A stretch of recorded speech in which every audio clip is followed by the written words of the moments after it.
Hello and welcome to episode 15 of In PS We Trust. My name's Davey and joining me as always is Phil Let's go, boys. and Spencer. What's up? We're a fortnightly PlayStation podcast and we each bring one topic of discussion to the table to go in depth on. But first, before we get into that, boys, what are you drinking? Right, I always start this. Today, in the document, I wrote surprise. Oh. Because as we know, I like the buds. Last episode, I changed it up. I was drinking ciders. Today, I have a crate of buds, but I won't be drinking any of them. But why is that, Spencer? That's because I got a new glass today, and I thought I'd like to use it. It's a PlayStation trophy glass. And also for my birthday, I got a bottle of Jim Beam honey whiskey. Oh, very lovely. Nice. Very nice. And I'm drinking that, and it is divine. Are you drinking that straight, or have you got some sort of mixer with that? Crackhead fam. I'm drinking it with Pepsi Cherry.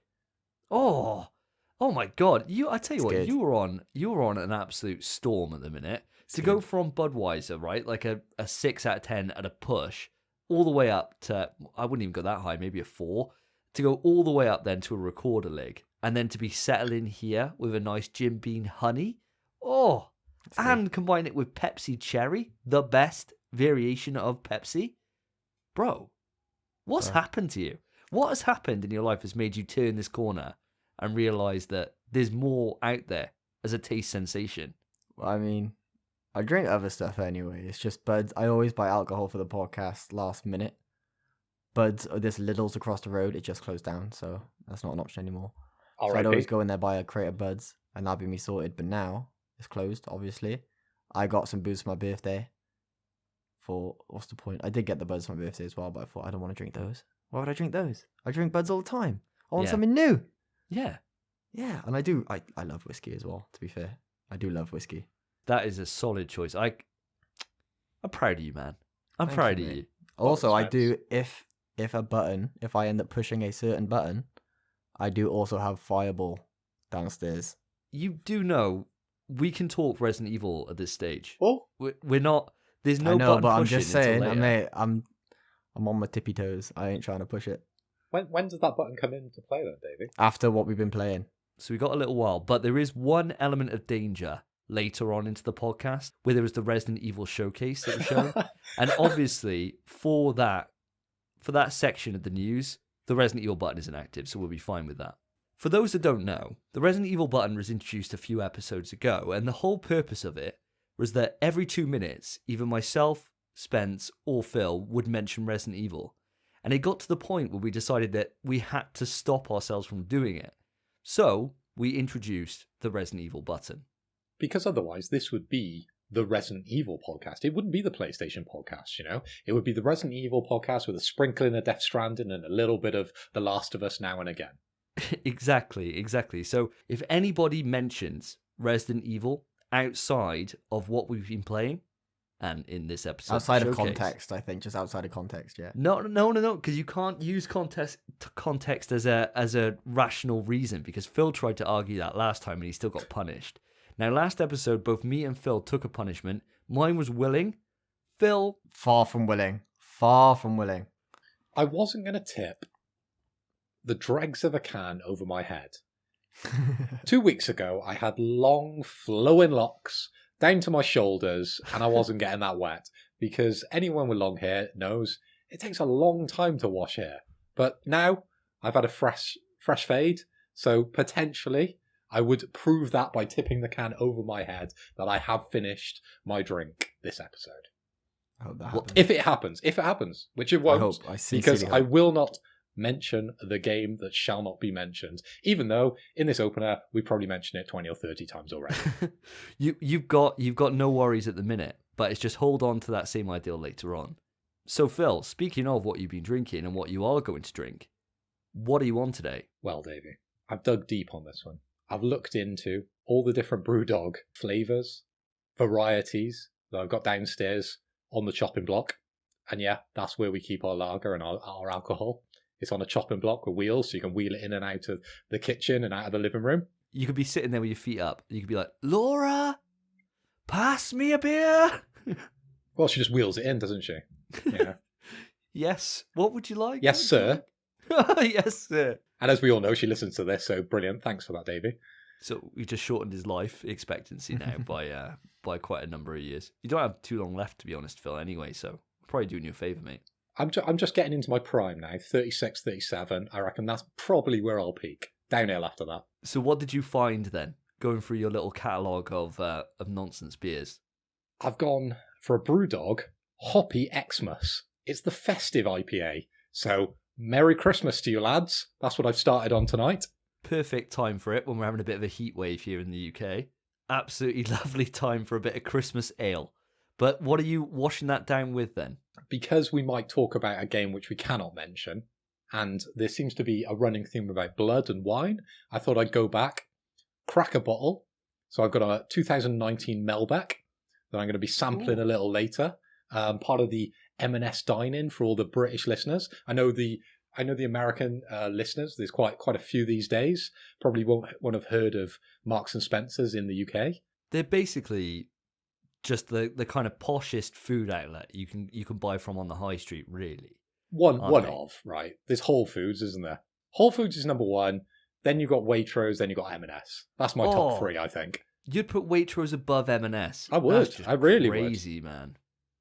That's crazy talk. I haven't been to Whole Foods, so that probably shows how upmarket they are. I've never even set foot in there. They wouldn't let you in, mate. They'd take one look at you and they go, no shirt, no shoes. You're not allowed in, mate. Out! Get this scum out of here. Well, I've taken a bit of a regression this podcast, right? And I gotta say, I'm not proud of myself. So first off, I had a selection of beers come through from Brewdog. And my thoughts on Brewdog have been quite public throughout this entire podcast. You're on the nonsense alcohol tonight, are you? I am, unfortunately. Now, the offer was too good for me to resist, all right? So it was like a free box of beer, of 8 different beers, and you wouldn't have to pay postage. And I mean, that's probably how Brewdog get their customers now. They have to give their lager away. The lager I got, I've tried a couple already before this podcast went live, and they were awful. Who thinks putting grapefruit in a beer is a good idea? I have no fucking idea. But I've got this one here, which came with it, which is a Taliesin Simcoe Session IPA. I'm not about the flavoured lagers, but as we know from the previous episode, we can send horrible alcohol to Spencer and he'll drink it. Because he had a 99... What was it last episode you were drinking, Spencer? Because that sounded disgusting. Yeah, it was called the Double 99. It was a 9.9 ice cream flavoured lager, and I had 2 sips of it. I won't drink it. It was disgusting. Well, I was going to say, if you want, right, I'm going to try the grapefruit. Grapefruit? Was it grapefruit? It was grapefruit infused IPA. The grapefruit IPA. infused IPA. I'll give it a taste. But if I don't like it, it's free to whoever. So Spence, if you don't want to take it, if you do want it and you are listening to the podcast, email in, tweet us, let us know, and I might donate it to you. The problem is it would be an open can. So it would be a full jiffy bag full of liquid that just splashes through your letterbox. Classic. So, Davey, the can you're drinking tonight, that's not actually from Brewdog, is it? It's part of their offering as their subscription service. Yeah, and this one actually looks really good. So I am quite interested in trying this. It's called Cloudwater, and it is a lovely, lovely colour. I love like a nice baby blue. And I've got that. Now, this is where it goes downhill, all right? Now, I'm not having a crisis, okay? But Budweiser is cheap. One of us. Oh. So, Davey, let me just interject here, right? Deep breath. You take the piss out of Spencer for drinking Budweiser. Call it a 4 out of 10. You have a go at me for drinking the nonce alcohol. Well, I was calling it a nonsense, but you know, if we want to call it a nonce beer, we can call it a nonce beer. I'm quite happy with that. That's fine. But tonight you've combined the two. So what does that make you? A 4 times nonce, doesn't it? Oh, it's bad. It's not good. I can't even defend it either. Like, I know it's bad. But in my defense, Budweiser was £9.90 for 20 bottles on Amazon. I mean, you'd have to be mental to pass that up. And so that's what I'm on tonight. So I'm combining 2 of the things I hate the most into one fucking awful experience. 2 things you hate the most, agreeing with me and agreeing with Spencer. Exactly. It's bad all round. Now, I've got something different for you guys today. normally, as you know, audience, Phil normally puts an accent on me, and I'm changing it up a little bit here. Phil forces me into the corner and says, do an accent like some kind of dancing monkey, right? Well, this episode, I'm going to give them a choice. Budweiser, as we know, is an American beer. Now, most of our listenership outside of the UK is American. Now, you've got 3 different choices here for accent. I'm not going to tell you what they are. You've got option 1, option 2, or you've got the mystery special guest voice. Which would you prefer to hear? So we got nothing else to go on other than 1, 2, or the mystery box. Very bullseye of you. What's behind door number 3? The speedboat. And where'd you live? Birmingham. Great. Thanks for that. Yeah, speedboat in Birmingham. Brilliant. So what are you thinking, boys? What do you want? Do you want option 1, option 2, or do you want the mystery guest voice? Go on, Spence. Ladies first.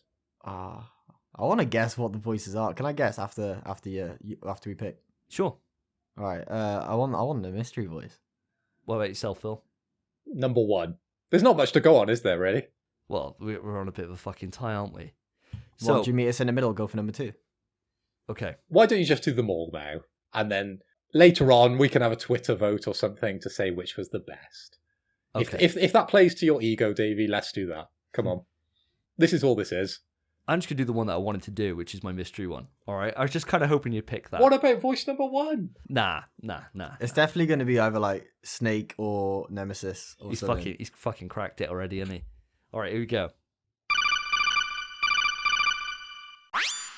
Phil, Spencer, this is Snake. I'm sitting here enjoying a nice bottle of Budweiser. It's pretty good. What do you think, boys? Happy with that? Why'd you say it to the head of Xbox, mate? No, I want to... It's been 2 weeks since the last podcast. What have we been playing? Spencer, last episode, in episode 14, you mentioned about how you just finished up with Resident Evil 3 and you were hoping to get Resident Evil 4 done by the time this podcast launched. Have you got it sorted? Did you manage to finish Resident Evil 4? And if so, what are your thoughts on it? I finished RE4. I finished the game. Nice. It's a good game. It's a great game. Really fun. A bit long, but that's fine because it's not boring throughout. Should I be worried, Spencer? No. Good. I'll wipe that grain of sweat off my head. Resident Evil 2 still top then? I mean, yeah, obviously. Perfect. Resident Evil 4, it's a brilliant game. Yeah, mate, me and you. It's a brilliant game, RE4, but where's the puzzles? Where's the fear? Where's the emotion? Where's that feeling of not wanting to progress? Because I'm too scared. Granted, I didn't really get that in 3 either, but it was more than I got in 4.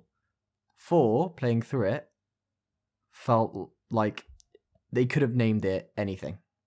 It didn't have to be Resident Evil. It could have been frickin' Gears of War. It could have been frickin' literally anything. Just change the enemies to aliens or change them to whatever, just random people with guns. And it's just the same game, but with a different name. That's all it is. But for what it is, it's brilliant, and I understand why it's people's favourites. Especially if it's their first Resident Evil game. But for me, being a fan of 1, 2, and 3, it's not a Resident Evil game. It's just not. I think I can agree with you on that fact that, you know, if you enter the series at 4 and thought that's what Resident Evil was, you would absolutely love Resident Evil. You'd be sold on it and you would think this is a brilliant game. But I think if you started on 1, 2, possibly 3, like Davey, then you played 4. I started with 1, thank you very much. Back on the PlayStation 1. I always thought you started with 3. No, 3 was just my favourite in the early days. Right. Yeah, no, I started with Resident Evil 1. I got it as the platinum. You know when they did like platinum versions of the Yeah, games? platinum games, yeah. I had a couple of platinums back in the day. I probably had more platinum games than I got platinums now. Yeah, that's without a doubt. Very true. But what I was trying to say, if you entered the series at 4, like, I can totally understand why you would be passionate about that game and think that's what Resident Evil is. But if you took the time to go back and then address the differences in 1, 2, and 3, and 4, then yeah, you're going to think the same lines as Spencer here. It's a different game. It's a brilliant game with a Resident Evil skin. I couldn't agree with you more, Spence. I really couldn't. I mean, that's the thing about it. I think Resident Evil 4, just like you said, it's a brilliant game, but it's just not Resident Evil. What do you think about the kind of change of tone with it being so cheesy compared to like the others? It's like so on the nose. Yeah, I get it, because obviously 1, 2, and 3, the original ones, were cheesy, but unintentionally. And then number 4, they just kind of realized people enjoyed it, and were like, "Fuck it, let's just do it. Let's just carry it on. We know now. Let's just make it as cheesy as we can." And the villains, as cheesy as some of them were very entertaining. They were very fun characters, and all the jokes and all that in between. Leon's, God knows what happened to Leon in between 2 and 4, but he's changed. He's a bit more smarmy now, isn't he? You've seen him in the new Netflix series, haven't you? Yeah. Wearing that suit. Looks very different. I think he just happened to him? he got Gwons every time, doesn't he? He goes for a new look. He does. He's a bit like I don't get Madonna in that sense. I can't wait to see the mod that someone does where he puts him in like a sparkly bra, like spikes on it. That'd be the dream. Is that your favourite Madonna? That is my favourite Madonna. I tell you what, modding scene. If you're listening to this, chuck it up, do it. It'd just be class, especially if you put him in with like a big braid or whatever, big long ponytail. Oh, down for that. That'd be so funny. All right, boys. So we know I beat RE4, but the following weekend, I also finished Resident Evil 5. You are an animal, mate. Getting into this Resident Evil stuff. We played it together, didn't we, Spence? We did, mate. And we sat down and we said, right, by the end of this weekend, we just gotta get it done. Did it take 2, boys?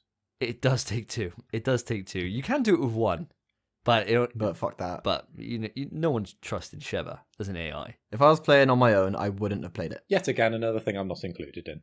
Yeah, well. To be fair, Phil, you and me have played this game before when it actually originally came out, so you've already had your time in the spotlight. I've had my Davey time, have I? You had it back in 2013 or whenever this. When did this game come out? 2009? Let me look at my. Oh, I had you in your prime then. That's fine.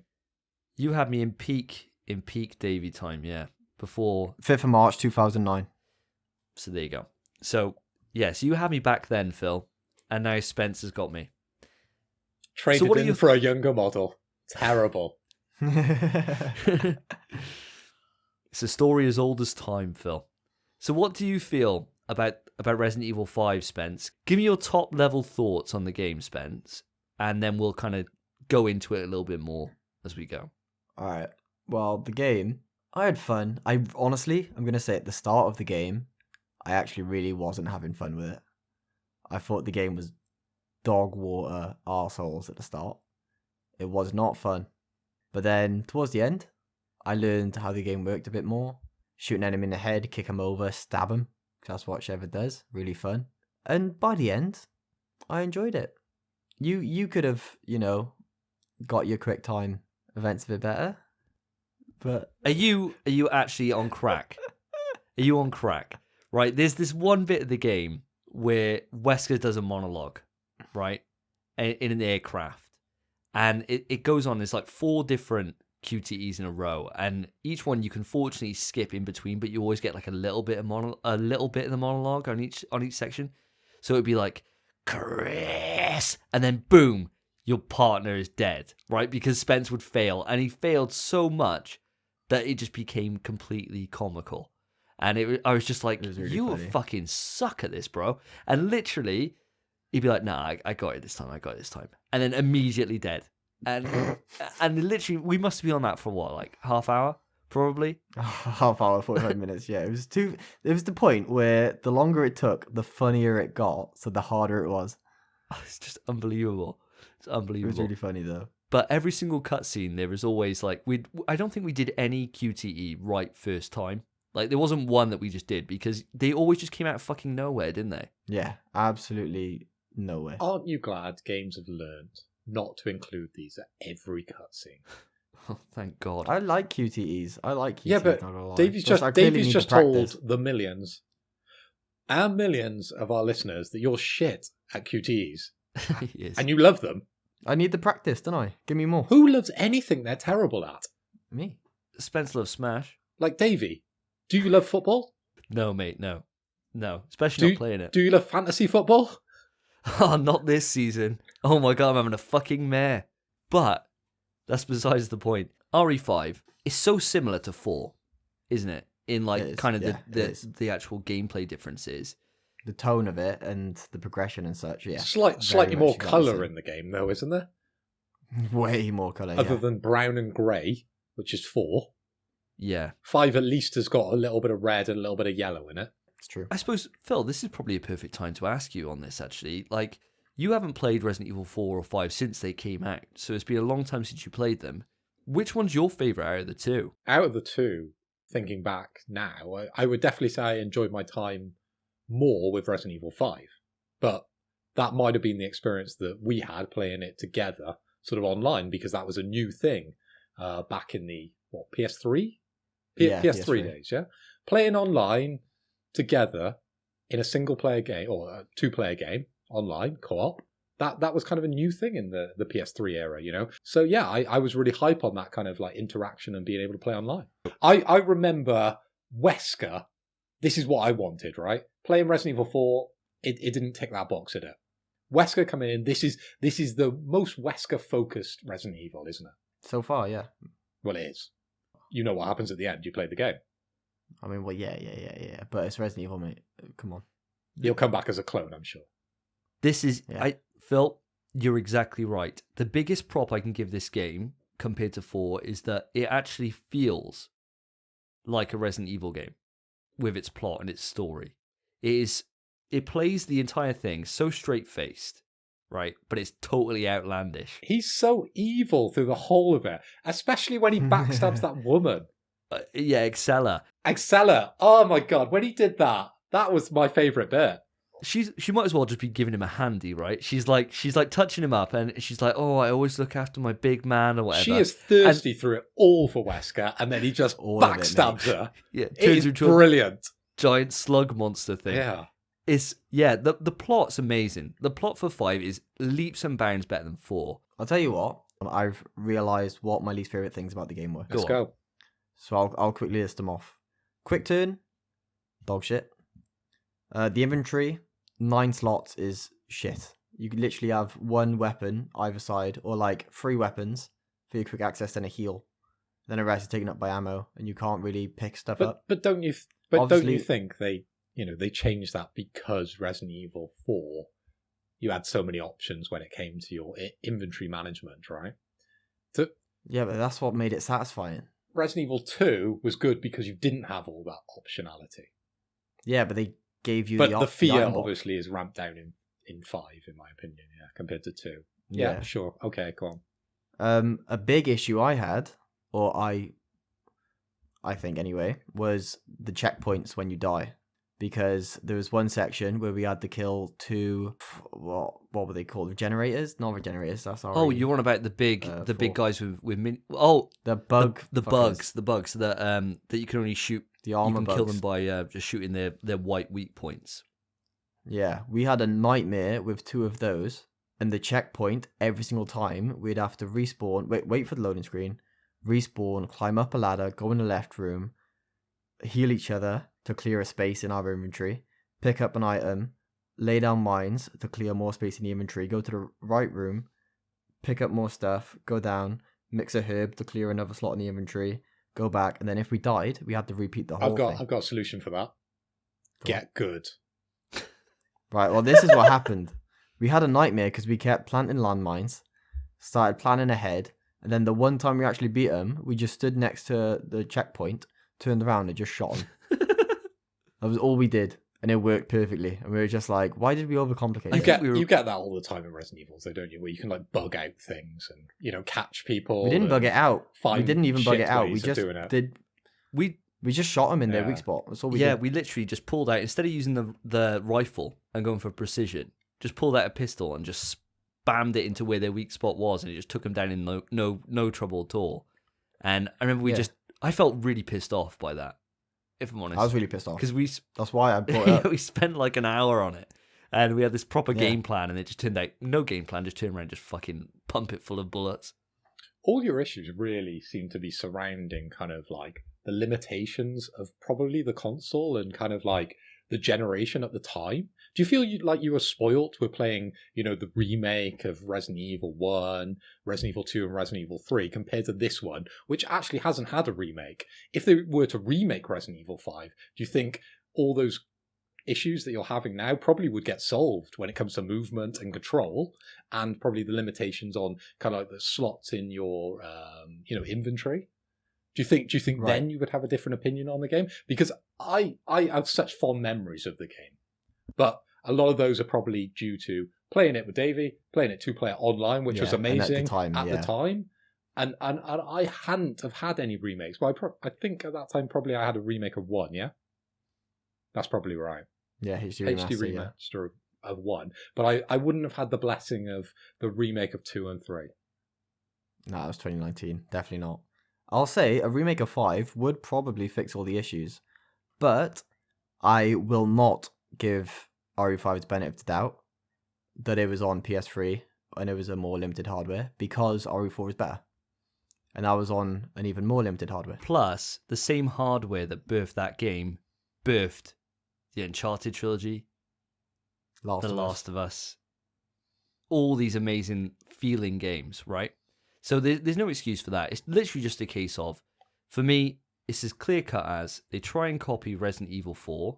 But they realise that because they're doing co-op, you can't have the same things as Resident Evil 4. You can't have that same in-depth inventory, because otherwise, every 2 seconds, one of us will be in the fucking menu, pausing the game while they move their items around. It wouldn't work.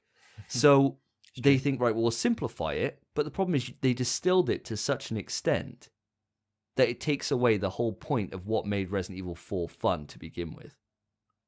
I understand what their goal was with it. It was that you'd have to use each other's inventories. Yeah. You'd have to bounce off of each other for your management. And that's good. It is good. But I feel like 9 slots was too few. My last blight is boss battles, because there was one boss battle, which we've already mentioned, when Excella gets betrayed. That whole boss fight, Davey was using the laser, whatever, targeting laser. I had to just run around and keep stuff from attacking his legs. Some of the boss fights aren't very co-op friendly. They feel like they were made for a single player game. I think that's a very fair criticism. I love that Excella fight, but that's because I was the one using that cannon. Yeah, for me, it was so boring. It was so boring. Well, I suppose that brings us to the point where we always end these sections with you, Spence. What is your updated ranking now? Do you remember what it was originally in terms of, obviously you didn't have 5 and 6 in your ranking, In my predictions, but do you have your original list of where you anticipated these games would lie for Resident Evil 1 through to 4? Yeah, so I've amended my predictions. They've been amended, so I've added 5 and 6. And my predictions were in first place 2, second place 1, third place 3, fourth place 7, fifth place 4, sixth place 5, and seventh place 6. Okay. So far, I haven't played 6 or 7, but the rankings ring true so far. So it's number 1 is 2, number 2 is 1, number 3 is 3, number 4 is 4, number 5 is 5. Wow. But I haven't played 7 or 6 yet. So they will go ahead of 4. Well, they'll definitely go ahead of 5. 7 anyway. Don't know, but 6 might not, Yeah, but that's based on our experiences with it. You might love it. Yeah, you might love 6. I've played 6. I played 6 not even too long ago. I played it. Oh, I played You it get on to be launch. Wesker's son. It's gonna be great. You man. It's gonna be great. I don't care. Okay. Like there's like 4 stories in that game, isn't there? Or Yeah, there is, yeah. something ridiculous. I played all of them but Ada's. All of them but Ada's, because neither me or my mate G-Man wanted to play Agent. So we were like, we'll just skip this one. Dear God. But I can't remember what happened. I cannot remember what happened. I'm not looking so- forward to getting into that one either, to be fair. That's next up on my plate. We got to do that this week, unfortunately. Tomorrow. Yes.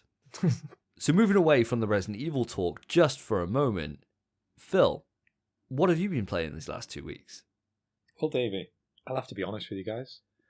I haven't really had a lot of time for gaming, unfortunately. Life has taken the primary seat at the moment.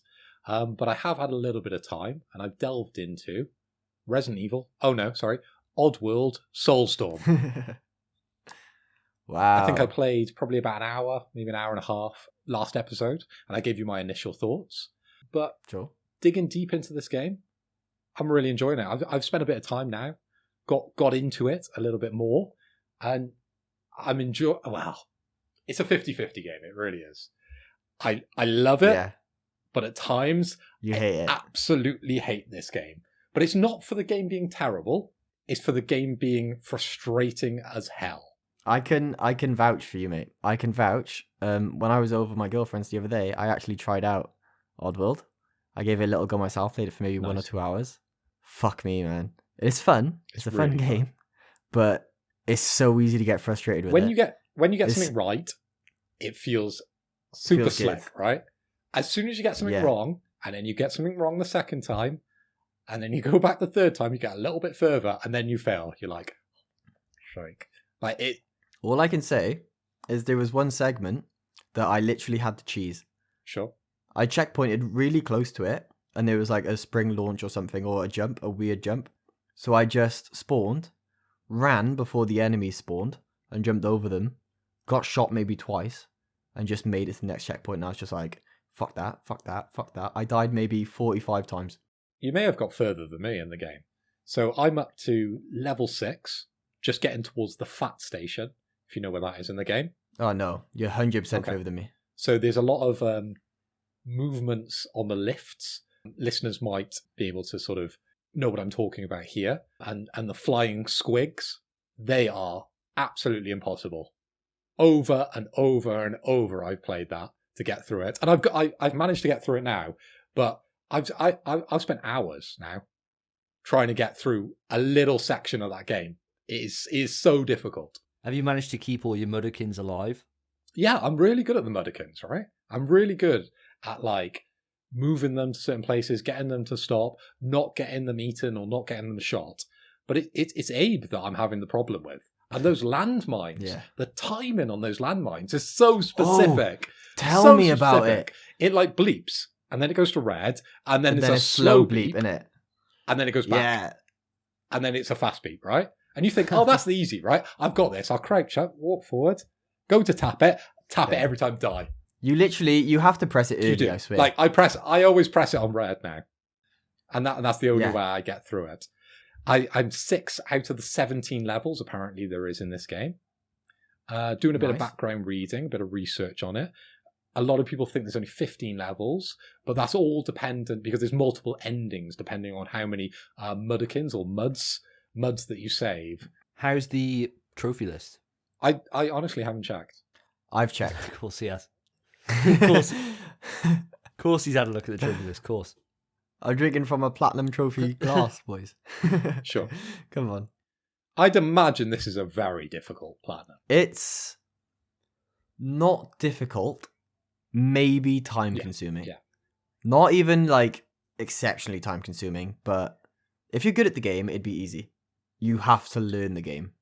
You have to learn the game. My to get the worry is that one of the trophies, which I haven't checked, would be that you'd complete a level without dying. platinum. Is that one of the trophies?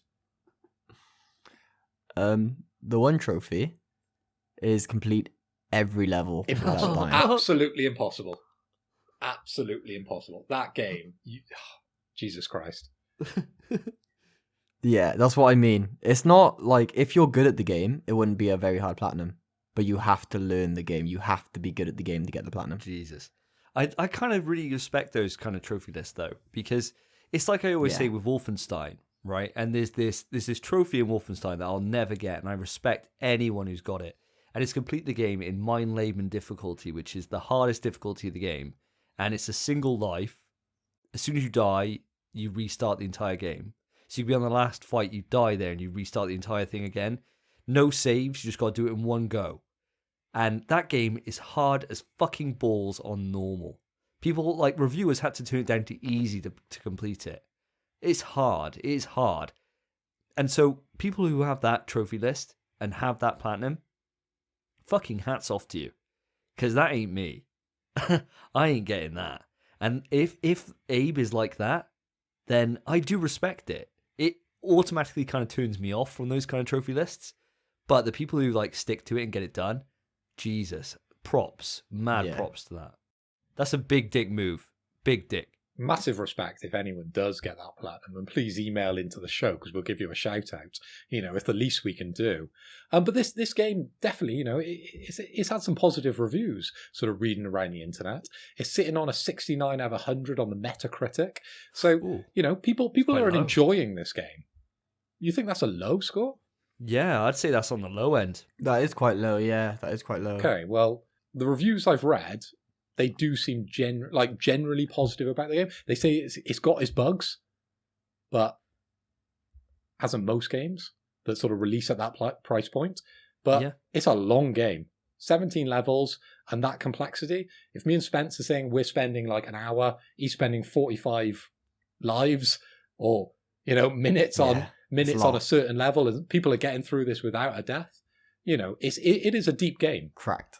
I will say, I do have a point I want to bring up. You really like this game, and this game is a puzzle game. What happened with Maquette, man? It updated the other day. I saw a little bling update for Maquette. I was like, I'm never going back to that game. It just wasn't my thing. It's a good game. It's a puzzle game. It's not the same. It's definitely not the same. It's not the same. It's different sort of puzzles, but it's a good game. Yeah, but my favourite game of all time is Portal 2. And that is a puzzle game, right? I thought your favourite game of all time was Death Stranding, Phil. It's up there, mate. It's in that top 5, but Portal 2 is my favourite game. I know we're on a PlayStation podcast, and to be fair, Portal 2 was on PlayStation, so that's fine. I had my first time buying Portal 2 was on PlayStation. That's how I got it on PC. Great game. So, I know it's probably a little bit too early for this, but we love a rating on this show. What would you give it as a rating at this point? Well, you've said my Metacritic score of 69 is low. What would you say? So. What would you say is a high Metacritic? 90. Yeah, are we saying 90 is a high? 90 is a low. No, 82. I'd say anything in the 90s or high 80s, from like 89% up is like so anything below 70 is low, is it? I'd say anything below 70, I'd say that's middling. That's a middling experience. The thing is, people just rate generously nowadays.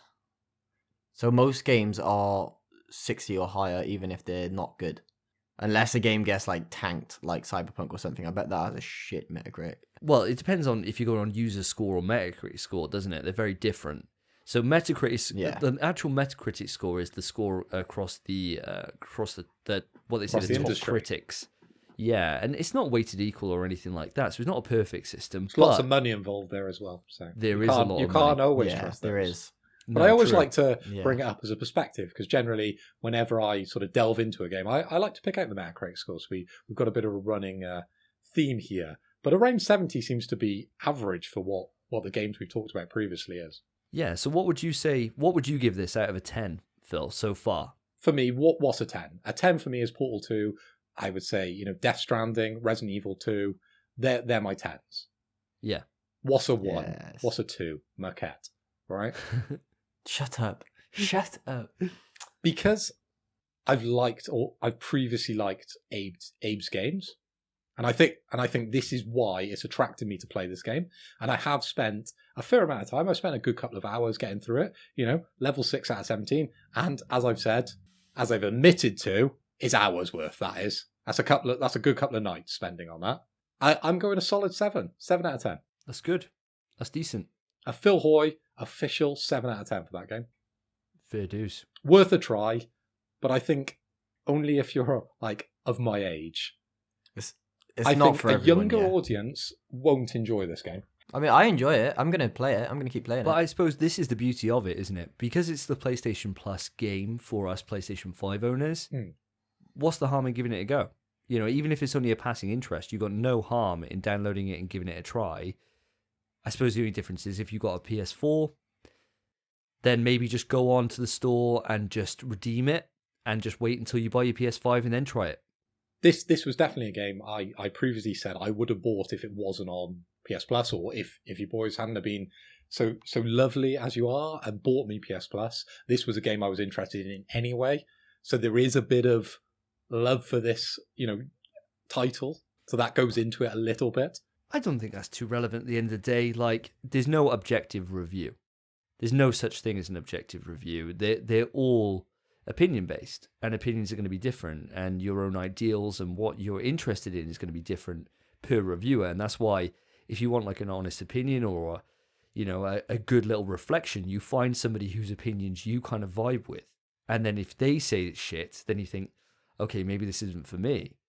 And that's always a good little barometer for judging how a game is. And at the end of the day, if you're saying this is 7 out of 10, that's worth a look. And it's certainly something that as soon as I get a bit of free time, as soon as I'm done with all my backlog of Resident Evils I got to get through, it's something that maybe I'll have a look at.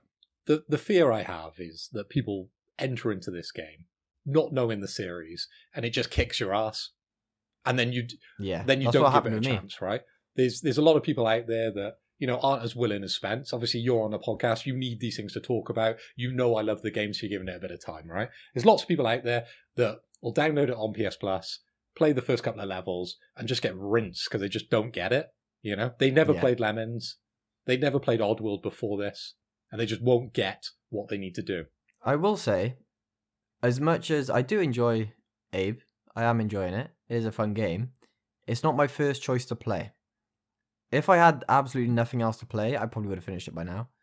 But it's not, when I boot up my PlayStation, I don't see it and think, let's play Oddworld. Granted, I appreciate it is a good game, but it's just, I'm not super I am asking you, what else are you playing on PlayStation at the moment? Especially PlayStation 5. Like, there ain't much out there at the moment, okay? We're gonna talk about a couple of titles later on that we're really looking forward to, etc., etc. But Oddworld's probably positioned its place quite well in the sense that there's nothing else around, so people will give it that time. Yeah, 100%. Listeners, as you know, last episode I put out a challenge out there. We're a UK-based podcast, and we're mostly listened to within the UK. Thanks, Mum. But outside of that, our second biggest country is the US. And inside that, we can break down the individual states and how they stack up against each other. So we set a little bit of a friendly competition going. Now, last time, Alabama had the lead, with Washington behind at about 15%. Well, boys, it's all turned around. Washington have pulled it out of the bag, and they're now in the lead with a whopping 24% of the overall listenership inside the US. Alabama, you guys are slacking a little. You've slipped to second place with 21%, and Texas in third place with 11%. This sounds like we got a little bit of a competition going on then, Davey. 3 states competing for the top slot, 3 presenters. I'm going to pick Texas. I always like rooting for the underdog. 11%. Come on, boys. We can do it. Let's show Alabama and Washington what we're all about. We can take that top spot. Hashtag Team Texas. I normally like going for the guys who are the clear favourites. But because I get so much shit for apparently picking top tiers, I'm going for my boys Alabama. They've been on top once before, so they've taken a slight nerf. They can get back up on top. And if I support them at this stage and they get back up on top, no one's going to think bad of me. So Alabama, you guys, just kick it into gear. All right? Let's fucking do this. Let's do this. Let's slaughter these Washington guys.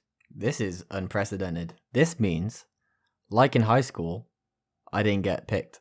I didn't get the choice. I'm stuck with whatever team I'm dealt with. However, I'm on the good team. Washington, baby. Let's go. Number 1, tried and true. So this would be really interesting to see by the time we get to the next episode. And it also really helps the podcast. So having this little bit of friendly banter between you guys, it should help us grow our listenership. And ultimately, if one of you, one state, gets first 3 episodes in a row, so over 6 weeks, I will give out a prize.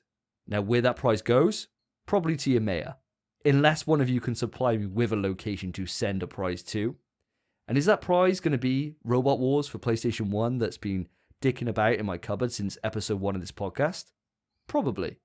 You might get Dance Dance Revolution. I think you might get the rest of Phil's grapefruit lager. But regardless, something's better than nothing, right?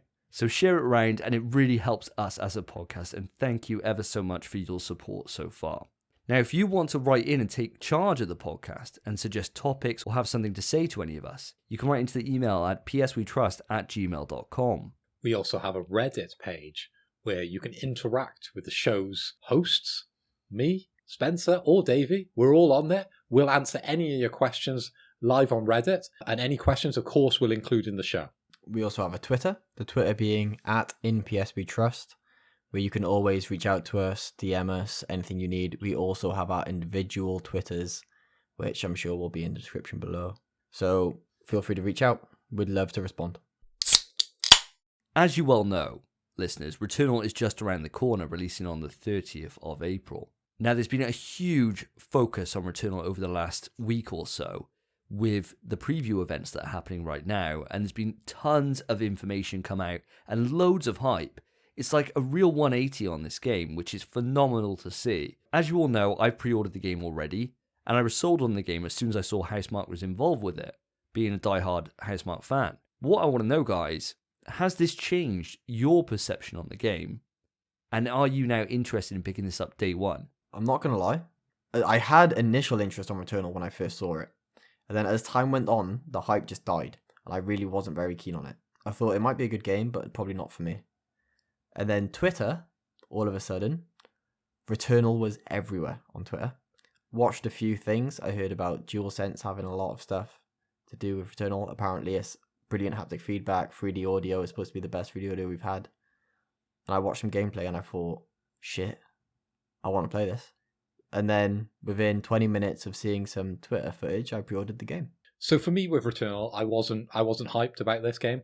It was something you boys were definitely pushing. But what did it for me, because I've done a complete 180 on this, I've gone from not really being bothered about it to actually pre-ordering it, which I did today, was doing the research for episode 14. Really? Why? Because of the developer diaries that, we dug in for episode 14. And I would definitely recommend anyone, coming into In PS We Trust now, and this is the first episode you've listened to, I would go back, listen to episode 14, and it'll change your mind about Returnal. I've pre-ordered it. It's payday today, so that might have had something to do with it. But yeah, I can't wait for the game. Well, the exciting thing is that by the time we get to the next episode, it would be the launch of Resident Evil. That was fucking. That was so close. I nearly hit it. Oh my god. That's a hit, isn't it?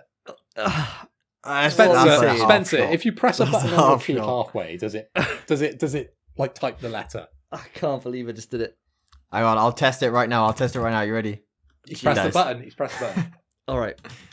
Oh, Christ. All right, well, I've hit the button, so it means I've got to take a shot. So, and the rules are, until you take that shot, me and Spencer can mention it as many times as we like. That's true. So I might as well finish my sentence at this point. The next episode will be recording it on the launch date of Resident Evil Village.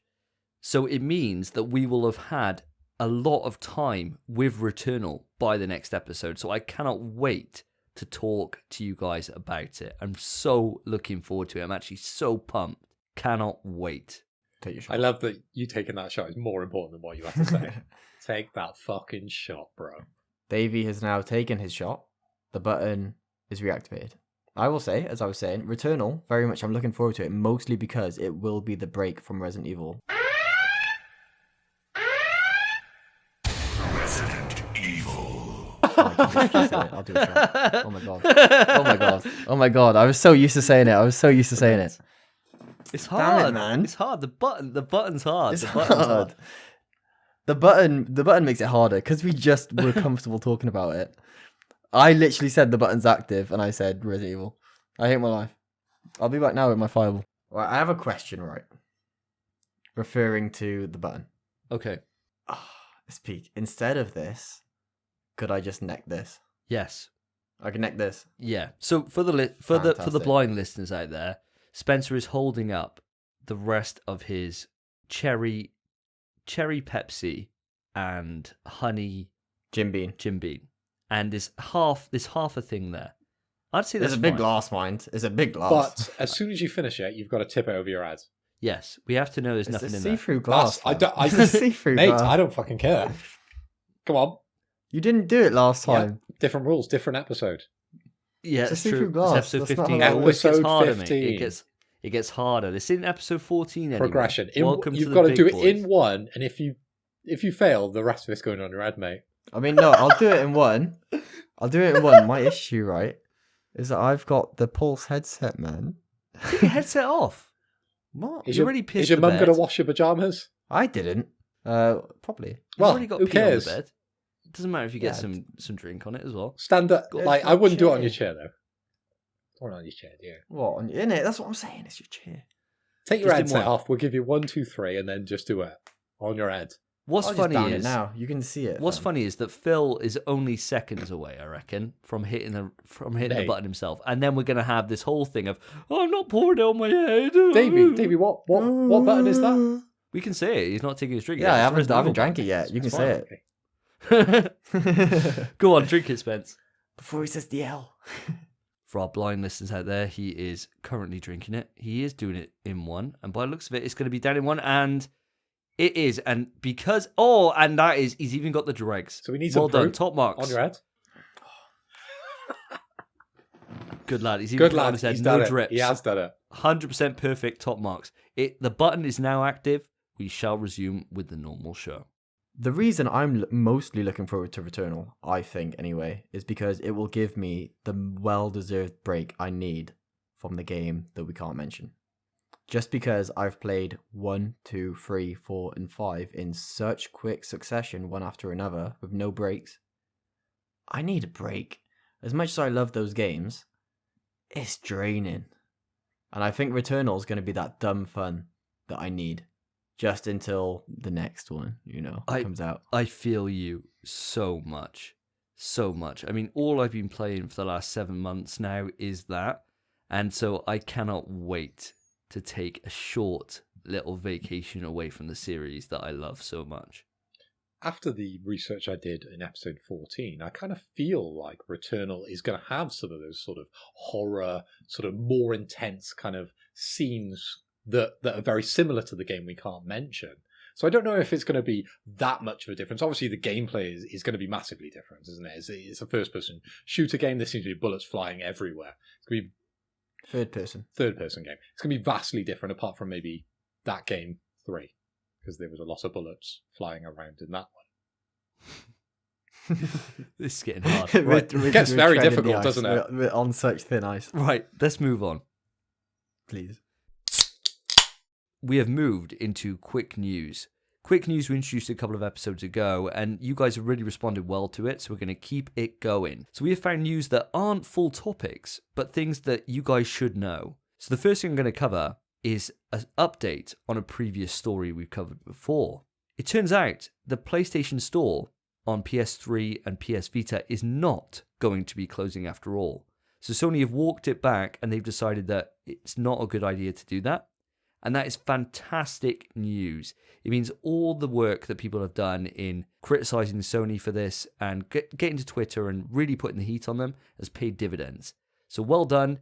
It means that now on the PlayStation 3 and PlayStation Vita, those stores will continue and you will be able to purchase new games on there. Good to hear. So, on to me. Quick news. Horizon Zero Dawn, the complete edition, is free for download. So that's available through April 19th to May 14th.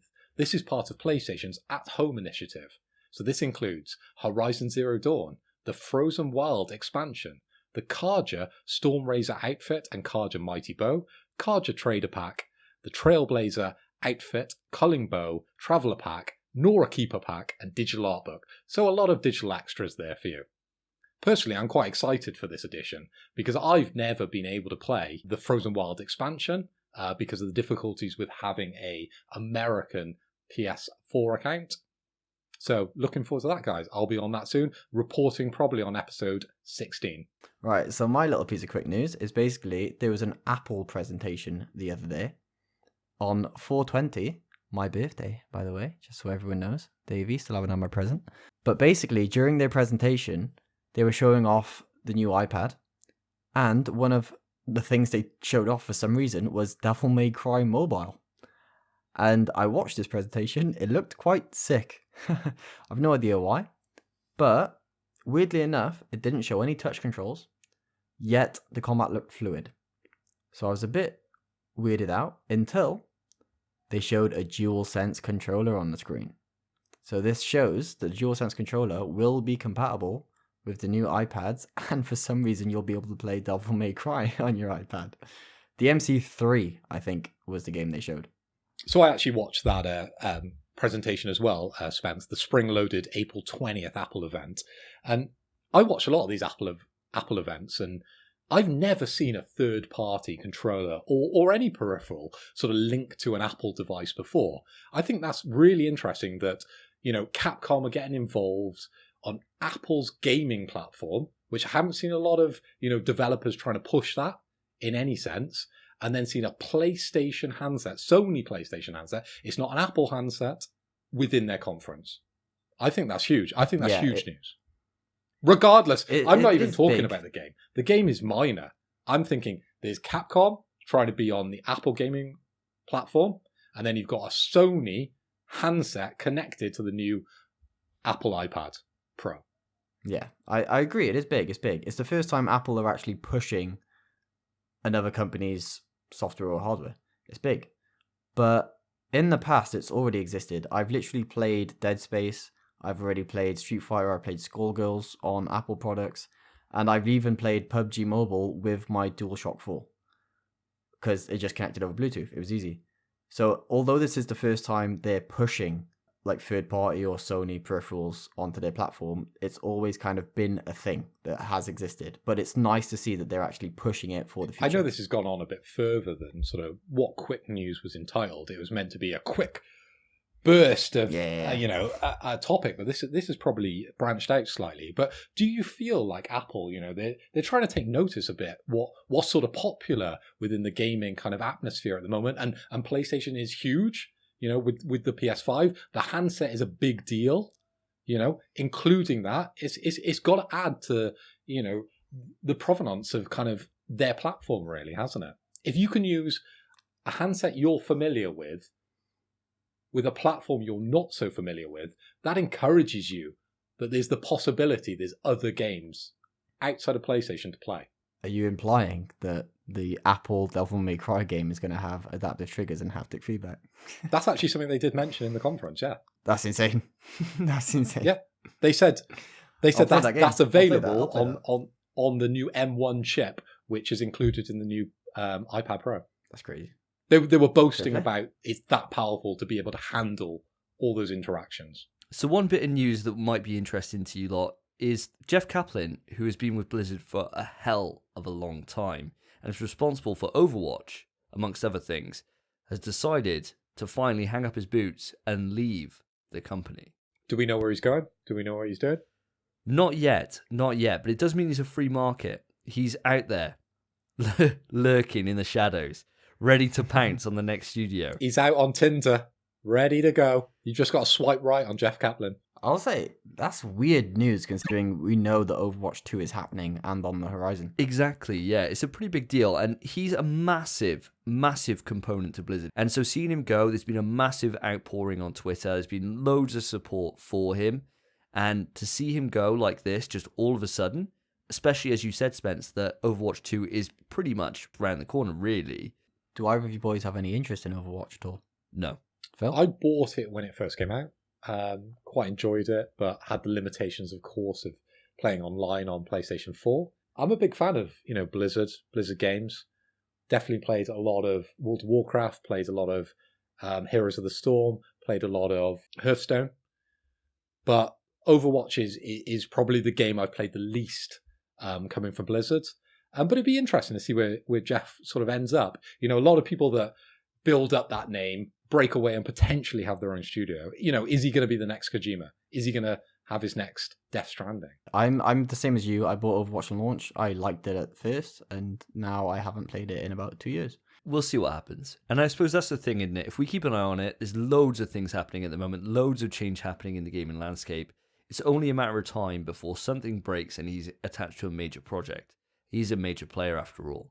And finally, to end the quick news section, PlayStation have just announced a publishing partnership with Firewalk Studios for a new original multiplayer IP. This is pretty big news because studio head Tony Hsiu is a long-term Activision employee. He's been integral for the launches of Destiny, Skylanders, and numerous CODs over the years. So he's a pretty big deal. Now, looking into it, it is a new studio.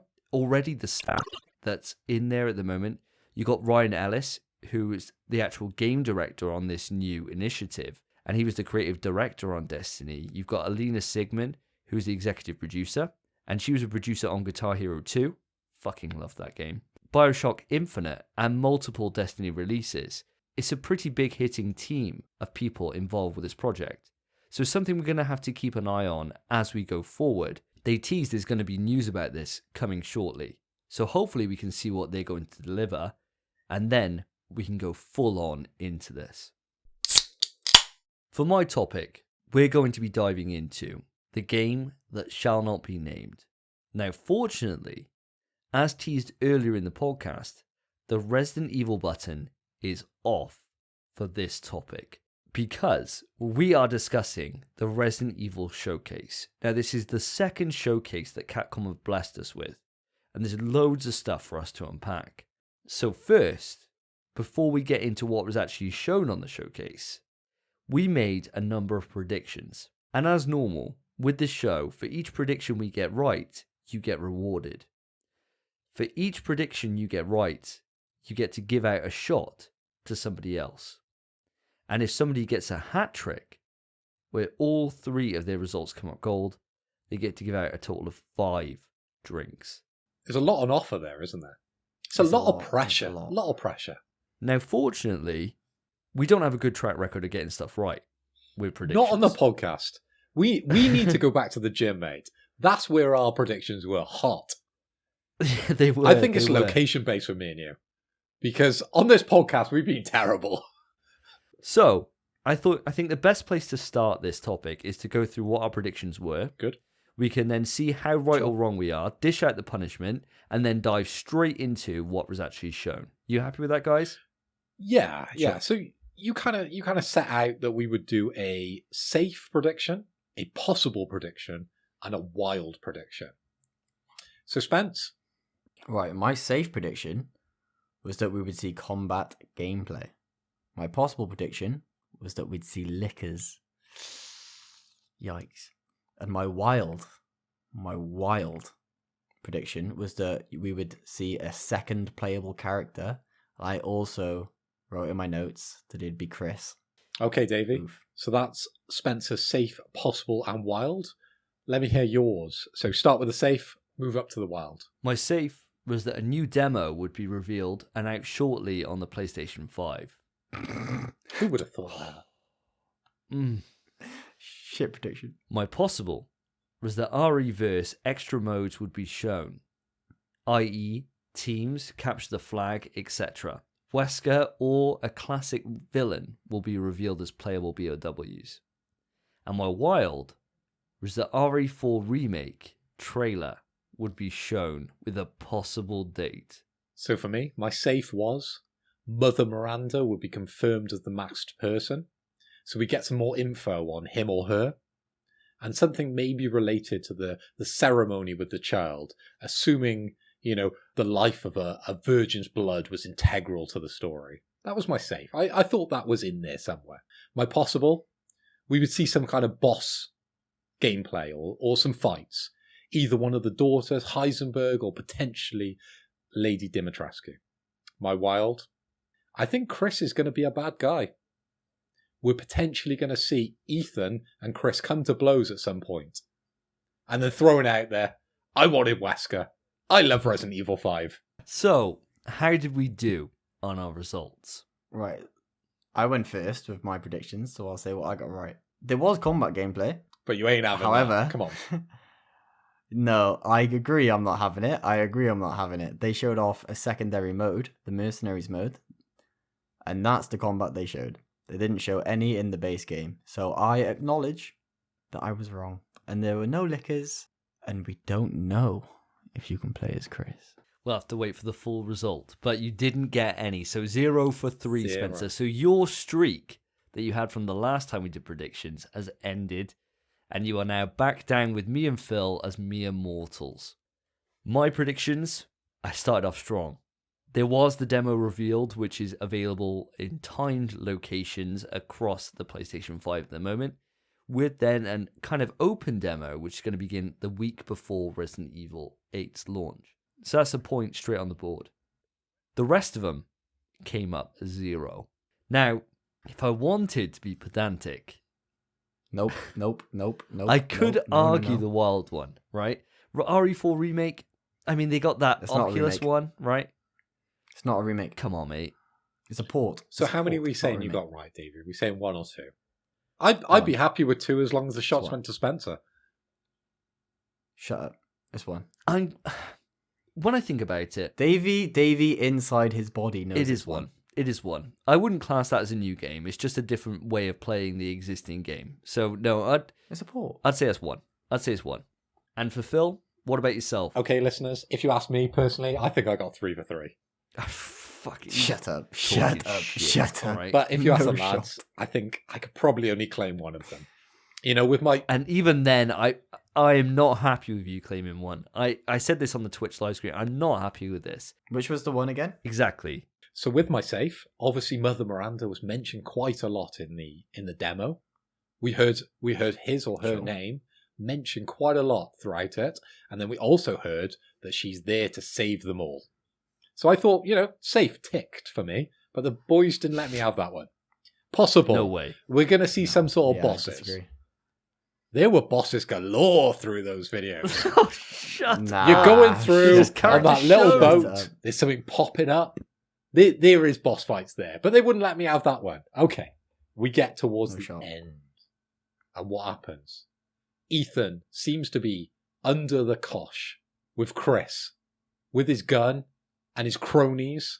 They're coming to blows, so that's my shot. I've got that one. Thanks, guys. We're going 1 for me, 1 for Davey, 0 for Spencer, unfortunately. But I felt like I was very close on 3. Now, the beauty of this is that at any point over the rest of the show, we can dish a shot out. And so we can hold them in our back pocket. So me and Phil can just keep them, so it can be a nice little truce for both of us. And if Spence starts getting a little bit too angsty, maybe we punish him.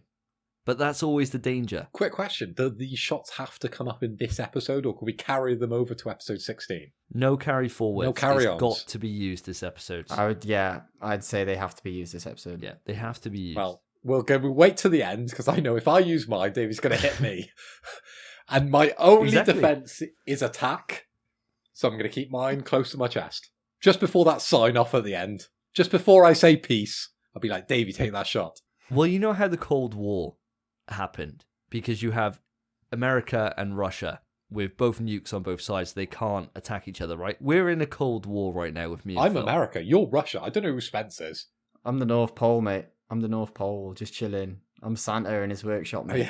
yeah. I like that metaphor. That's class. The issue is that I think by far I'm the most better. Yeah, easy. So if I get given the shots, this podcast ends early. So, Spence, we should probably, in the next section, cover your topic first.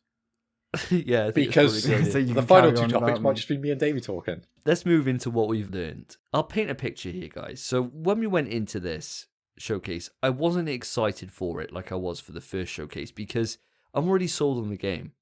I didn't want to really see anything else. I didn't want to be spoiled on anything. I was really trepidatious. I thought I'm definitely going to encounter something that I don't want to see. And fortunately, what they showed turned out perfectly for me. They showed a lot of nothing. And I was really happy with that. What did you guys think about the actual trailer that they showed to start this conference off? So for me, Davey, I think I felt the same as you. It didn't give anything away. And I'm happy about that. I don't want it to be spoiled. I'm so used to watching movie trailers and video game trailers of the past where they just give away the story or they give away the ending. And it just sours the whole experience. So I'm really glad Capcom didn't go down that route and didn't spoil the game, which literally I'm the most hype about at the moment. Exact same opinion. I was quite hesitant in even watching the showcase just because I was scared of spoilers. But that trailer was just perfect because it showed a little bit, but really it didn't show anything. It showed nothing. They showed me that trailer and I knew the same amount I already knew. It was blessed. They didn't teach me anything. I was so happy. But my hype level didn't increase or lower. It's just the same. I probably could have gone without watching the showcase, to be honest. Yeah, no, that's fair. And I think that's probably the best result that I could get out of this, to be honest, with that trailer. I didn't want to see any more, and I'm so glad it didn't. And that brings us on to the next part of this, which is the Resident Evil demo that was announced. So the point that I got right in my prediction was that there's going to be a demo on the PlayStation 5 early before it then comes to the rest of the other platforms like the Xbox and the PS4 and all those. And the demo works by being 2 separate locations you can visit with a half hour each, and there's an 8-hour window that you can access this demo. Are you guys interested in checking that demo out? Because for me, absolutely no chance. We got 2 weeks to go. I am not even remotely touching that demo. 100%. It hasn't been mentioned in the whole show, that saying, but we've coined that phrase. We've coined dumb fun. We've coined 100%.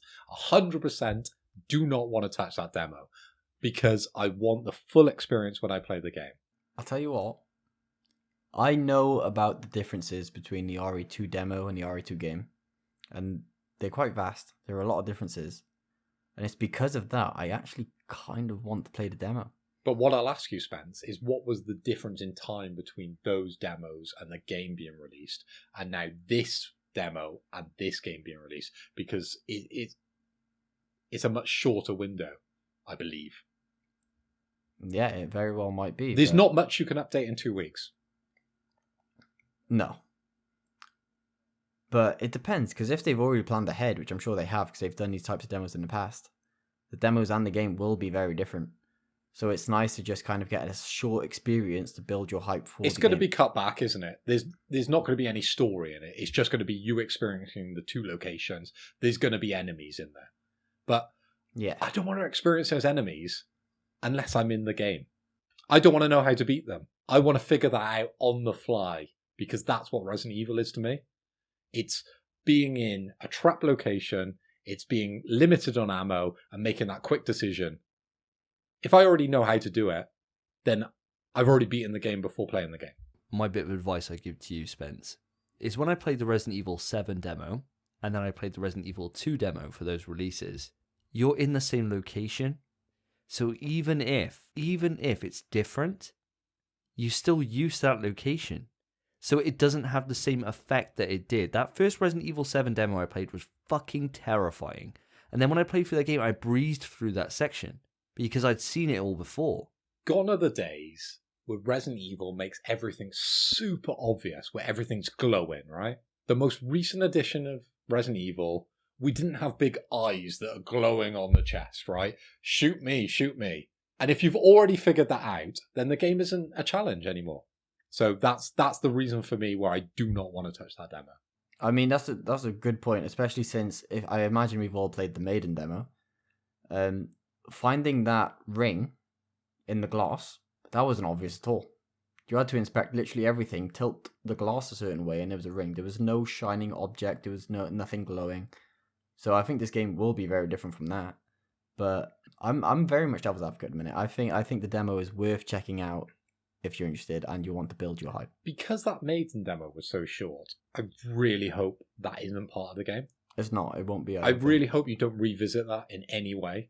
I really hope that is just a precursor to the game. That there's elements that you might revisit that in a different way. You might go the opposite way. But I do not want to wake up in that prison and fight my way up. Well, not fight my way up, just find my way up. Sneak your way up, yeah. Through the storage of, the wine cellar and then up to see Lady Dimitrescu. I don't want to do it that way. It's going to be the opposite way, isn't it? I'm sure those locations are there, obviously. They're going to be there. Yeah, of course they are. You're not going to do it in the same way. No, and the danger I've got is with this demo is that, to be totally honest with you, I don't want to take that chance. Like, I'm so sold on this game that there's nothing they could do more to make me buy it. There's literally nothing. So if I'm at that point, I don't need this demo. Whereas if someone's on the fence, this is the thing that could push them into buying it. And I think that's what this demo is designed for people who haven't played Resident Evil or aren't overly excited by it. This is the thing to make them think, actually, Jesus Christ, this looks incredible, I'll check it out. But for me, diehard fan, not for me at all. One of the things the developers did say during the conference, during the presentation of Resident Evil Village, was you can play this game, you've got half an hour in each location, and you can share it with your friends. They literally explain to you the reason why they're giving it to you, to market the game. They understand that them putting out an advert and then me putting on my social media about this game, that's where the sales are at. It's true. So after that, they then dived into the Mercenaries mode. Mercenaries, for me, is never something I'm overly excited by. When I played Resident Evil 3 back in the day and Mercenaries was first announced, and it first came with that game, I loved it, and I sweated it. But it's a different time. And so the longer that we've gone since then, with more games out there, Mercenaries has always kind of fallen to the background. If the rest of the trophy list is phenomenal, and is easy enough for me to get it, realistic enough for me to get it, and Mercenaries is a component of that, I'll probably try it. But otherwise, the extra modes aren't really my cup of tea. What do you guys feel about this mercenary mode shown? I think with Resident Evil, I don't really care about the extra modes. It's all about the story. It's all about that story experience for me. I don't care, personally, guys. Fair play. Right, well, this might be the first time in a long time we've gone free for free. Resident Evil, main game, phenomenal. Extra modes, I've got Returnal to play. I'm okay. Yeah, and I think it's going to split the fan base because a lot of people do love Mercenaries, but for us three, it's not really our cup of tea. It all depends for me, and I suppose Spencer's probably the same. On the trophies. Depends on the trophy list. And could this be my fourth Resident Evil Platinum? Maybe. We'll have to see with that trophy list when it comes out. Apart from that, they then went into smaller bite-sized trailers for different projects. They showed a tiny bit more of RE-verse, but no new news there. And then they went into the movie, the Netflix series. Hype. What do you guys feel about the new movie and the Netflix series that was shown? Well, they didn't really show too much of the movie other than mentioning the kind of name Welcome to Raccoon City. But when it comes to the Netflix series, I cannot wait. I love those kind of animated Resident Evils. I'm really looking forward to it, honestly. I've got them all on my shelf. I love those things. I love broadening my horizons and digging deep into the story of Resident Evil. You know, like, I want more of that. I'm the guy who buys all that. I've just come off of watching all of the animated ones. I hadn't seen any of them since Damnation on my PSP. That was the last time I watched an animated Resident Evil. On a PSP. You had a UMD for Resident Evil. UMD. Yeah. Oh my gosh. What was it? Universal Media Disc? Except it wasn't Universal, it was just for PSP. They thought that'd blow up. Good one. Well done, Sony. But yeah, that was the last time I watched Damnation. And since then, me and my girlfriend, we have date night on Tuesdays. And every single Tuesday, we say we'll pick films. We always just watch Resident Evil, because I'm in such a Resident Evil mood lately. So we watched all the animated films first. They're okay. What do you feel about that whole gun ballet battle they have on the top of that? Don't flat. Just before Leon rides a motorcycle into a helicopter. Yeah, yeah. I mean, fucking ridiculous. That battle is it. Obviously, I've heard this comparison before, but the exact same thing happens in John Wick. When there's two blokes just walking in a busy mall or something, shooting their silenced pistols, just walking. They're not even moving. They're just walking at the same speed. So I don't know how they're missing, and they're both trained. And they're just going pew, pew, pew, pew, pew, pew, pew, pew.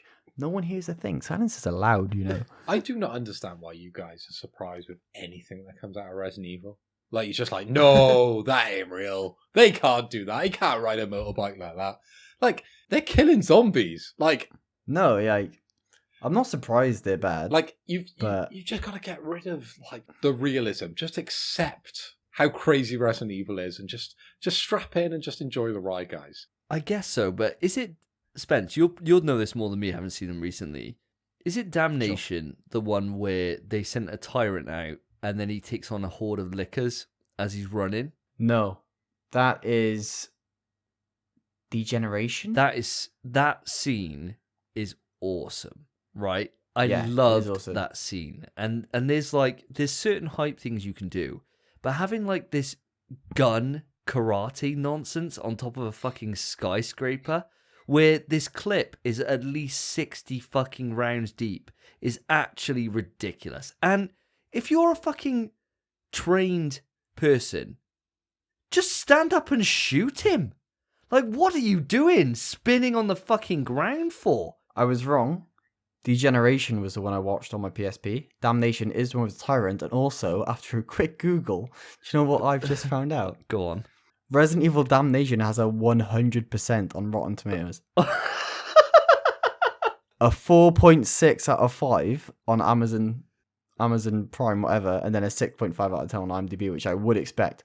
It has 100% on Rotten Tomatoes. So it is one of the best movies of all time. It's the best movie People ever have made. been listening to our podcast. They love Resident Evil. They've been pushing that button, guys. If anything, Jesus. we are pushing people towards this ideal. I think I should just end this podcast. If that's what our contribution to society is, where we're pushing people towards the Resident Evil movies, I'm just going to kill myself and end it all. Because this isn't worth living for. I hate to think that you've spent the last 6 months playing these games, making these YouTube videos, and you think it's a bad thing because you're being critical about these games. You love these games, Davey. You should champion these. I will champion the games, but the movies are a totally different beast, and I am not going to champion them. Now, the animated are much better. Davey, we all know why you hate the movies, and it's because Mila Djokovic didn't answer your DMs. And when you're sending those terrible pictures, like, no one's going to answer those. I mean, she loves a dick pic, surely. Well, I said dick pic without saying dick pic, but sure. I got the shading right. I got the lights set up perfectly to really just contrast against the skin of my leg. Well, if she's not interested in that, well, you asked. Then I don't know what she's interested in. Well, you asked me to Photoshop it, and I did my best for you. I mean, it was weird that half of it was black, but I didn't mind. You know, I was just quite happy with the length there. At the end of the day, if she's not going to respond to that, then I'm going to start shitting on those videos, and that's just where we go. I'm quite excited for the Netflix I series. really am. I cannot wait. I think it's going to be good. We're- Davey, back We to are you. all going to watch it. We're all going to watch it. I don't know. I Yeah, don't we're know gonna why you're watch it, trying to mate. put it down. 100%. They could release the biggest Resident Evil turd in the world, and we'll watch Yeah, it. of course we will. Yeah, we will. We can bitch about it all we want, but they've got us. They've got us by the balls. We're going to watch it. So this brings us on to our verdict of the actual showcase itself. Now, last time we were quite critical on the showcase, and we went quite hard on it, especially you guys compared to me. Now, I'm interested, what are your scores? Because I would give this a solid 6 out of 10. Where would you go? Before I say anything, 4 out of 10. And it's 4 out of 10, mostly because everything they showed, I didn't care about. But then the one thing that actually physically upset me was they showed Resident Evil 4 VR on Oculus Quest 2, and I have an Oculus Quest 1, so I can't play it. So that lowered the score to a 4 out of 10. Of course, that's something I actually forgot to mention on this topic, is that, yes, they did show that. And for me, coming straight off playing Resident Evil 4, I was gutted, because I would have loved to have played it in that mode. But it's not something I'm overly excited about. I don't have that headset, as you don't either. So it's kind of a moot point, really. What about yourself then, Phil? Where would you rate this? I know you asked us in the stream what we rated it as well. And I'm trying to think back of what I rated it. But I think I probably rated it pretty much average, because I don't feel like this showcase added any more than the first showcase we watched. And ultimately, I was pretty glad it didn't spoil anything. But all the added extras, apart from the Netflix series, like, I'm not a big VR fan. I very much look down on VR. I don't want a VR version of Resident Evil 4. I don't want to play it that way. If I'm going to play Resident Evil 4, it'll be when they remake it, and it'll be on PlayStation 5, I assume. If we don't have to wait for the next iteration of PlayStation, we'd have to wait that long, because I know fans really want it. And of course, after Davey and Spencer's reviews of Resident Evil 5, I might need to revisit Resident Evil 4. But yeah, I'd probably just stick on a 5 out of 10. You know, if you've seen the first one, you've seen it all. You've seen all you need to do. So boys, my topic of the evening is about the PS5 system update that we recently received. The first point I'm going to make is about the storage, and I'm going to read it out. You can now store PlayStation 5 games onto an external HDD, which Sony recommends as it's faster than re-downloading your games via the internet or copying from a disc. However, you cannot play PlayStation 5 games from the external HDD. They have to be transferred over to the console storage in order to play them. What are your boys' thoughts? That seems mental to me, doesn't it? Mental? How do you mean? Well, I would want to play my PS5 games if I've downloaded them, regardless of storage. Why does it matter if it's on the PS5 or is on an external hard drive? Is there a quality difference here that we're talking about? Yeah, it's all to do with the SSD and the read speeds. It's clearly just a convenience factor of being able to download your games, put them over onto your external hard drive, and then they say putting them over from the external hard drive to your main console is quicker than if you were to delete it and re-download. But this brings me on to my point. For me, I don't care. I've got unlimited data caps, and which we do in the UK. None of us have data caps. It's not a thing over here. And so, for me, if I delete games off when I'm done with them, so I never have to worry about space on my hard drive. I've never filled it. Even when I had COD on there, which was like 250 odd fucking gig, whatever it was. Tell me about it, yeah. So I just delete stuff off, and then if I want it again, I re-download it and I'll wait the hour. It's not a big deal for me. There's not enough games on the PS5 at the moment, is there? But I'm sure later on in the console generation, we're going to find this issue.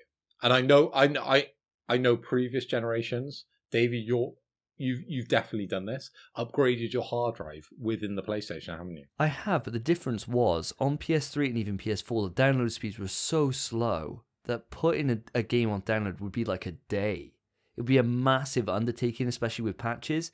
Whereas now, I can put a game on to download, go and make dinner, come back and it's fully done. It's not a problem anymore. I honestly don't see this being an issue.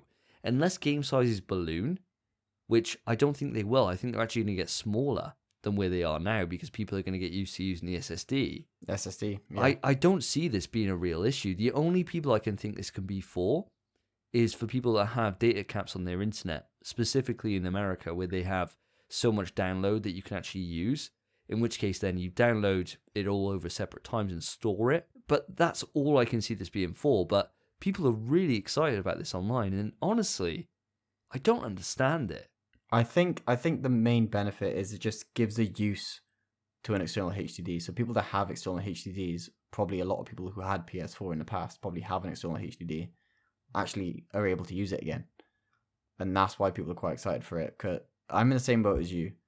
I don't see the point. My internet's busted good. I can install a game in 20 minutes. I could literally chuck it in rest mode. It'll install. I'll watch an episode of Beyblade and it's done. Spencer, you're quite technical. The PS5 hard drive, it is very different from what you can buy currently on the market, isn't it, when it comes to an external hard drive? And I'm sure you can speak to the specifics of kind of like, what is the PS5 hard drive compared to what you can get on the external market? Yeah, basically the current PS5 has an SSD, which I think is 5.5 gigabytes per second, maybe. It might be higher, it might be lower, I'm not entirely sure. What I'm trying to say is, I think this is a premature kind of like announcement based on the hardware that's available currently to the public. I think if you could get a hard drive that's comparable to what's actually in the PS5 currently, then this wouldn't be an issue. I think that's a really good point, actually, because there is an expansion slot for the SSD which isn't active currently. And the reason for that is because they're saying they haven't tested the SSDs that are on the market at the moment and they don't benchmark up to the PS5's SSD.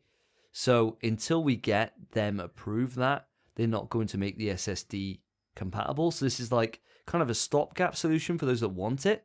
Yeah, I can give a bit more of a technical explanation there. Basically, the slot on the PS5 is an NVMe port, and NVMe SSDs don't currently exist that run at the same speed as the PS5 SSD. It's a one-of-a-kind SSD. No PC has it at the moment. It does not exist. So until those NVMe SSDs exist that can run at the same speed, they will be available for the PS5, provided they give the software update for it as well. But it will also be available for PCs at the same time, I'd imagine. Yeah, because of course, when you were looking at, older generations of consoles and you were looking at external hard drives, you would literally just buy a PC hard drive and just plug it in. It would just be fine, wouldn't it? But when we're talking about PS5, they're on a higher echelon of what's the current standard of PC.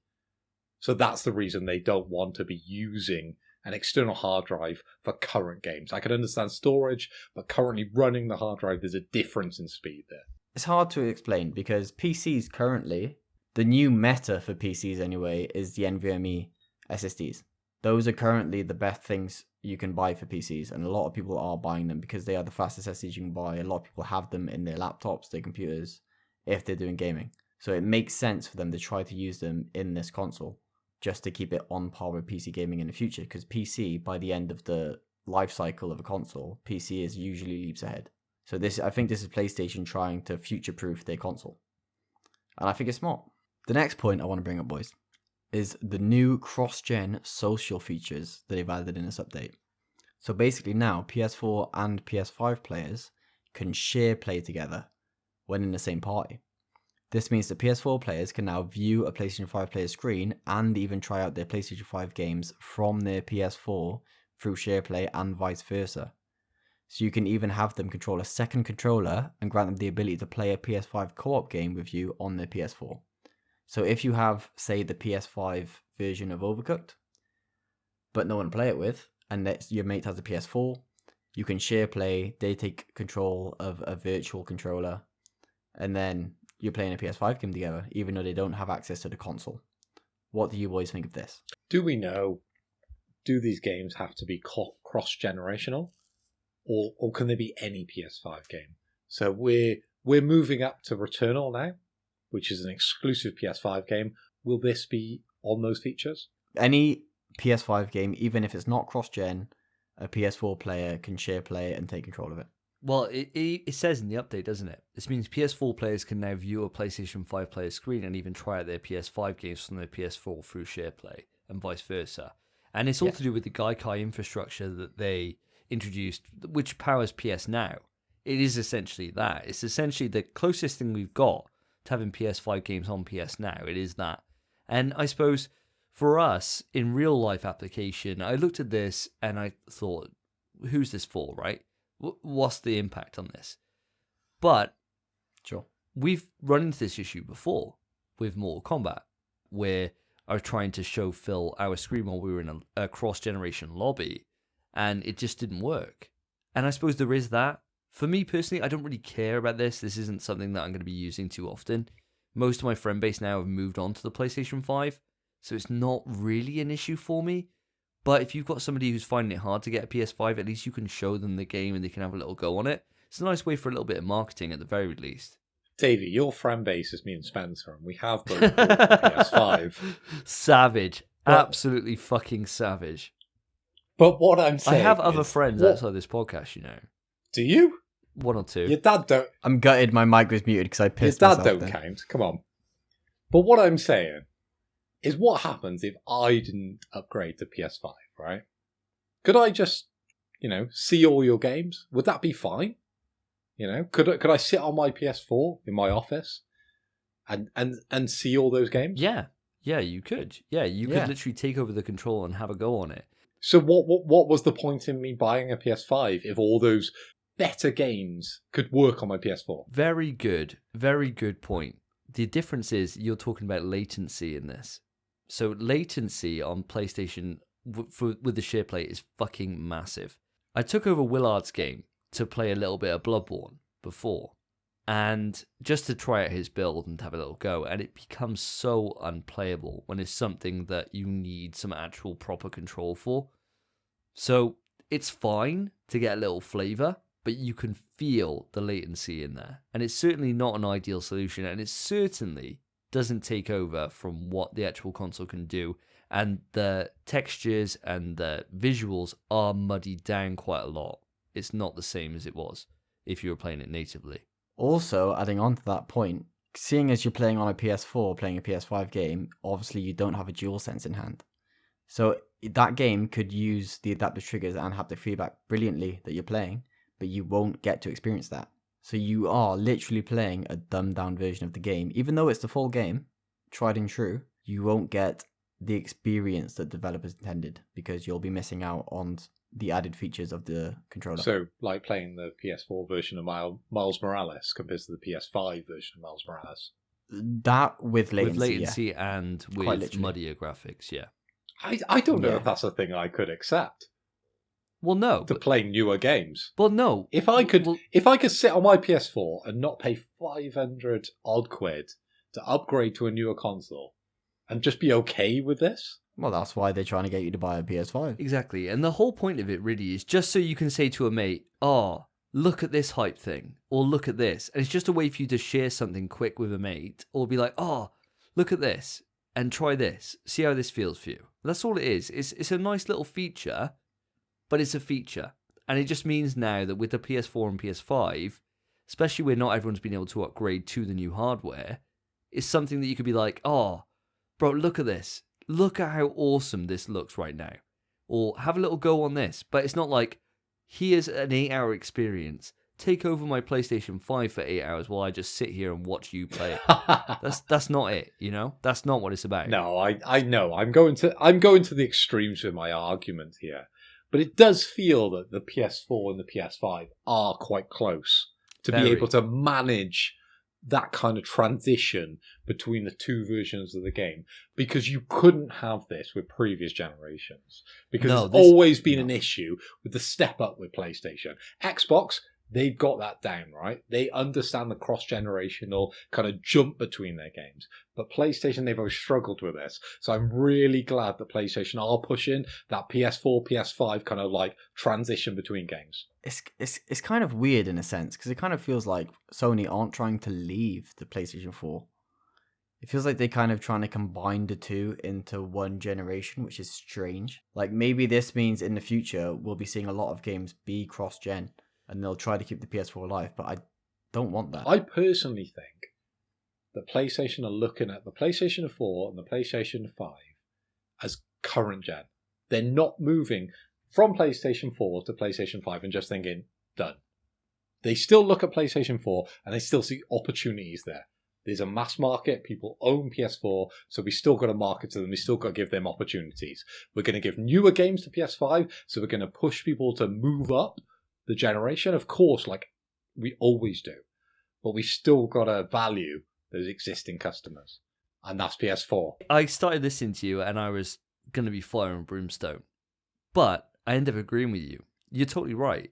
Yeah, I Most mean, people when you've got 120 odd plus million PlayStation 4 users, you can't just abandon them.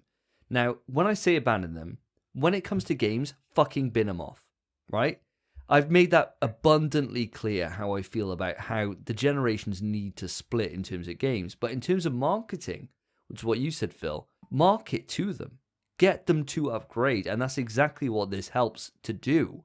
If you can synergize between your friends list on PS4 and PS5, it means that you're just going to bring them forward into the next generation instead of them saying, Exactly that. fuck this, I'm going to Xbox.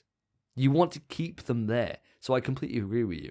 If you can show them what the next generation is on their current gen, perfect. You've done it, yeah. Exactly right. Perfect, yeah. Exactly right. Perfect. It's great. I love it. So, boys, my next point for the PlayStation update is the game base improvements. Game base now allows for quicker access to what the user deems important in terms of content and features. Friends and parties are now separated to grant easier access to either. You can also disable notifications for specific parties. What do you boys think? Spence, I think we had an issue recently with this, where there was just too many notifications and kind of messages in kind of like group chats. Sure. Does this eliminate that problem that you had? I will tell you, my game base friends thing pissed me off. It was the only issue I had with game base. It's fixed the issue. It's amazing now. It's actually so blessed. I hated the fact that it was parties and then friends in one set list and you couldn't do anything about it. That's really good to hear, because It's fixed it. I never used online on PS4, right? So I'm brand new on PS5 for online. Sure. But as soon as you mentioned that, I went through my phone, because the phone is the superior way to access kind of like online for PlayStation.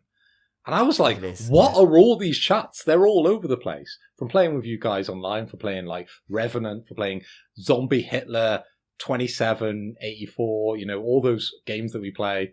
Like, I was just like, what are these? And if this solves it, I cannot wait, because that needed to happen, because that was bollocks. I don't swear a lot on this podcast. Apparently I do. Laura tells me I do. But that was I that was bollocks. It was. And I tell you, I really enjoy going through my friends list and seeing what people are playing right now. I really do. And I do too. so having it Pervert. separated now, a bit of a voyeur with that, going through and seeing what they're doing without them knowing I'm looking. I really enjoy it. The point of it is, I really like having that separated now. It is a lot better. It is a lot better. So the next point I have to bring up is the game chat improvements. So basically, it is now easier to disable in-game chat, and also, this is the biggest thing in my opinion, it's now possible to change the audio levels of specific members of the party that you are in. What are your thoughts, Phil? That's probably a good thing because I've had enough of the bullshit that Davey feeds me. Right? When I'm playing a game, the tips that you give me, Spence, are spot on. Yeah, But good. Davey literally leads me up the garden path with a lot of this. So I'm quite glad for this because I can just mute Davey down and, put you up on the volume and hopefully I'll improve. Yeah, David's the kind of guy that tells you to shoot into the water, And I'm the kind of guy that tells you to save first. Exactly. I don't know if anyone knows what that was a reference to. If anyone wants to say the name, then good for you. But I think this was a brilliant addition to the PlayStation whole user update because we had issues before where Davey switched to a new headset or a new mic system, whatever it was, and Davey was extraordinarily loud, and you, Phil, you were quite quiet. And the issue we had was that game chat was a single entity, so I either turned Davey down, which would make you even more quiet, or turned you up, which would make Davey even louder. That was a nightmare. Now, meet in the middle, I can change you both. It is perfect. For years, PC gamers have had this option, right, to turn people down. From Ventrilo to TeamSpeak to Discord. TeamSpeak was the best. People have always had this option. They have. PlayStation 10 years behind on this. They are, yeah. Right? This is mental that this is the first time this has been introduced. I mean, Sony is shit with their software, right? But then you also have to think, have you seen what Nintendo does in terms of voice chat in game? No, mate, because... Right. Basically, I'll explain it very quickly. I saw Davey about to interject. Fuck him. There's a very quick... We've turned him down, thing. Spence. It's one of the features on Discord and what we're recording on. Mute. Basically, you have to plug an adapter into your Switch, plug that adapter, which has two outputs, into your phone and into your headset, use the phone for voice chat, and the headset connects to the phone and the Switch, so you get both audios into the headset. It's mad. And madness. Even then, I don't think you can turn down individual people. Absolutely madness. So I'm really glad that Sony has caught up with the PC crowd with this one. Sony doesn't require 3 devices to use voice chat. We're So, talking happy. in very extreme measures here, aren't we? PC at the top where you've got complete control, Nintendo where you've got literally zero, and Nintendo. so Nintendo PlayStation have moved up slightly, haven't they? Here, but it's still not industry standard. You've got to have complete control over audio. I personally, I don't think console voice chat will be perfect until they just say fuck it and just add Discord to consoles. So for my next point, boys, it's pre-downloads. So you can now pre-install an update to a game before its official release. This means that when the update goes live, it will immediately switch the version of the game you're playing to the most current patch of the game, allowing you to play the most current version of a video game the moment of the update's release. The next one's the shortest fucking thing in the world. You ready? You're going to love this one. This one's huge. Massive patch. You ready? Screen zoom. You can now zoom into the screen if you ever wanted to for some reason. Yeah. The next point is about the game library customization, which I think is pretty big. Not going to lie, I've actually played around with this feature quite a bit. You can now hide specific games from your library, making it easier to find the content you want to play. I think that's great because I haven't been a subscriber to PS Plus for very long. But there's a lot of bollocks that they make you download. And it's quite nice to look at your game library and go, there's a game I've played, there's a game I've played, there's a game I've played, there's a game I like. There's a game I want to play. And there's all these mini games that I do not want to play, I do not want to touch. hide. Personally, I don't care about this.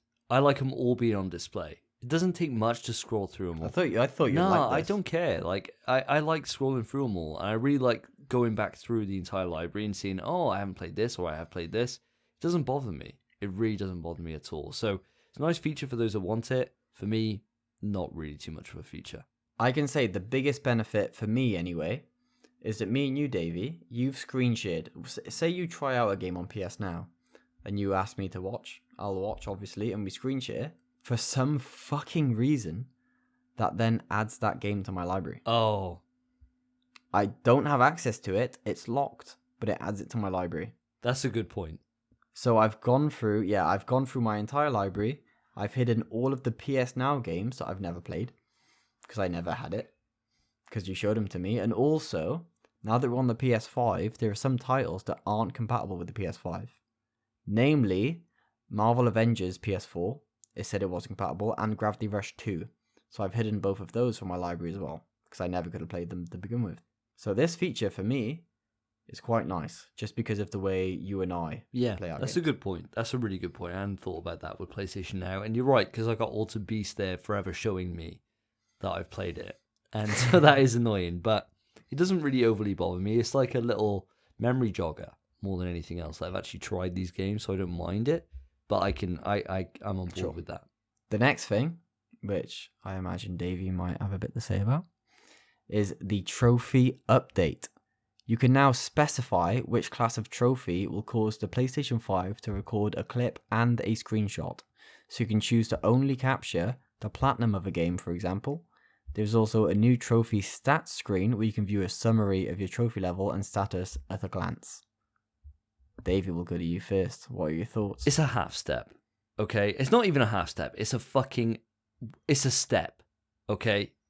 It's nano step. Fucking ridiculous. I will preference here and just say I like the ability now to only turn on the game capture when I get a platinum trophy.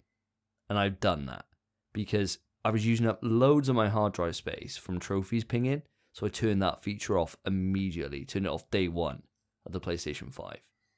So having it just for a platinum, it means that it can be like a special little video. Although I'm pretty sure that in a couple of weeks' time, I'm going to end up turning that feature off as well. Because normally the last trophy you need on a platinum is normally something fucking boring. So it's not going to be something hype, you know? It's going to be something like, you've just collected the last mushroom in this level. So here we go, now a platinum's going to pop. It's going to be something bollocks, rather than it being something actually fucking awesome to watch back. So I'm probably going to end up turning it off in the future, but I do like that feature. Now, my biggest issue with trophies is they're displayed horizontal. Why? I went back on my PS4 only a couple of weeks back, and it is so clean to look and scroll through a whole trophy list. Here, being horizontal is so annoying. It's so annoying to find what you're looking for. You can only see them one by one instead of seeing the entire list and scrolling through it. Change that, Sony. What the fuck are you doing? I do not understand it. Let alone what I'm going to rant about in probably a couple of minutes after we finish this entire section. Go vertical, for God's sake. It was perfect before. So annoying. So annoying. Personally, I think your opinion would be different if PS4 wasn't horizontal. It wasn't vertical, you mean? So you're saying wasn't my vertical, opinion would be sorry, yeah. different if they designed it worse to begin with? Yes, you're right. If Yeah. they designed it worse to begin with, then my opinion would be unchanged. But the fact they had perfected it earlier I don't think it's worse. and then made it worse going into this, it's insane. It's actual insanity. It actually is. And we'll talk about this with trophies shortly. So I will pause. What where I'm I am. saying is, wait till PS6 when it's diagonal. Yeah, I love that. I You'll love it. that. I'll love that. After that, then PS7, we do button combos to access our trophy list. To access trophies. That'd be even better. What about this, Phil? You're obviously not trophy mad like me and Spencer. What are your opinions on this? Any thoughts at all, or are you just quite indifferent? To be honest, I don't think it matters. I don't think many people are trophy hunters. Most people value games for the content that the games produce, you know? It's quite interesting to value the story. I don't think trophies are as big as you boys think. I think that's just something that a loser would say. Trophies give you a reason to explore the game beyond the story. That's my view I of it. don't feel like they do. They do. Unless it's... My name's Right. Mayo. So I can play My Name is Mayo. Right. It's a cheap game that I can just button bash and I can get X trophy. And then I can play The Witcher, 70, 80 hours and get trophy. Which is worth more. They're the same because they're trophies. How does that matter? The rest of it is all built up on how big your dick is. And I think if you've got a My Name is Mayo trophy, no one's going to say to you got that big fucking swinging dick, right? But if you got that Wolfenstein, that Mein Leben trophy, you're going to walk in anywhere, and that is a panty dropper platinum right there. Like, people are going to be dropping them left, right, and center for that. Whereas if you walk into a bar and you'd be like, hey, how's it going? I got that My Name is Mayo 2 platinum. They'd boot you out, right? They'd boot you out and chuck a bottle of Lambrini on your head. That's not my rules. That's just the rules of life, okay? And that's how trophies work. And so if you don't want to take part in the race, that's fine. But you got to realize you're just a fucking loser. I personally, I've not had that panty dropper experience when it's I. It's because you've only got 7 platinums, Phil.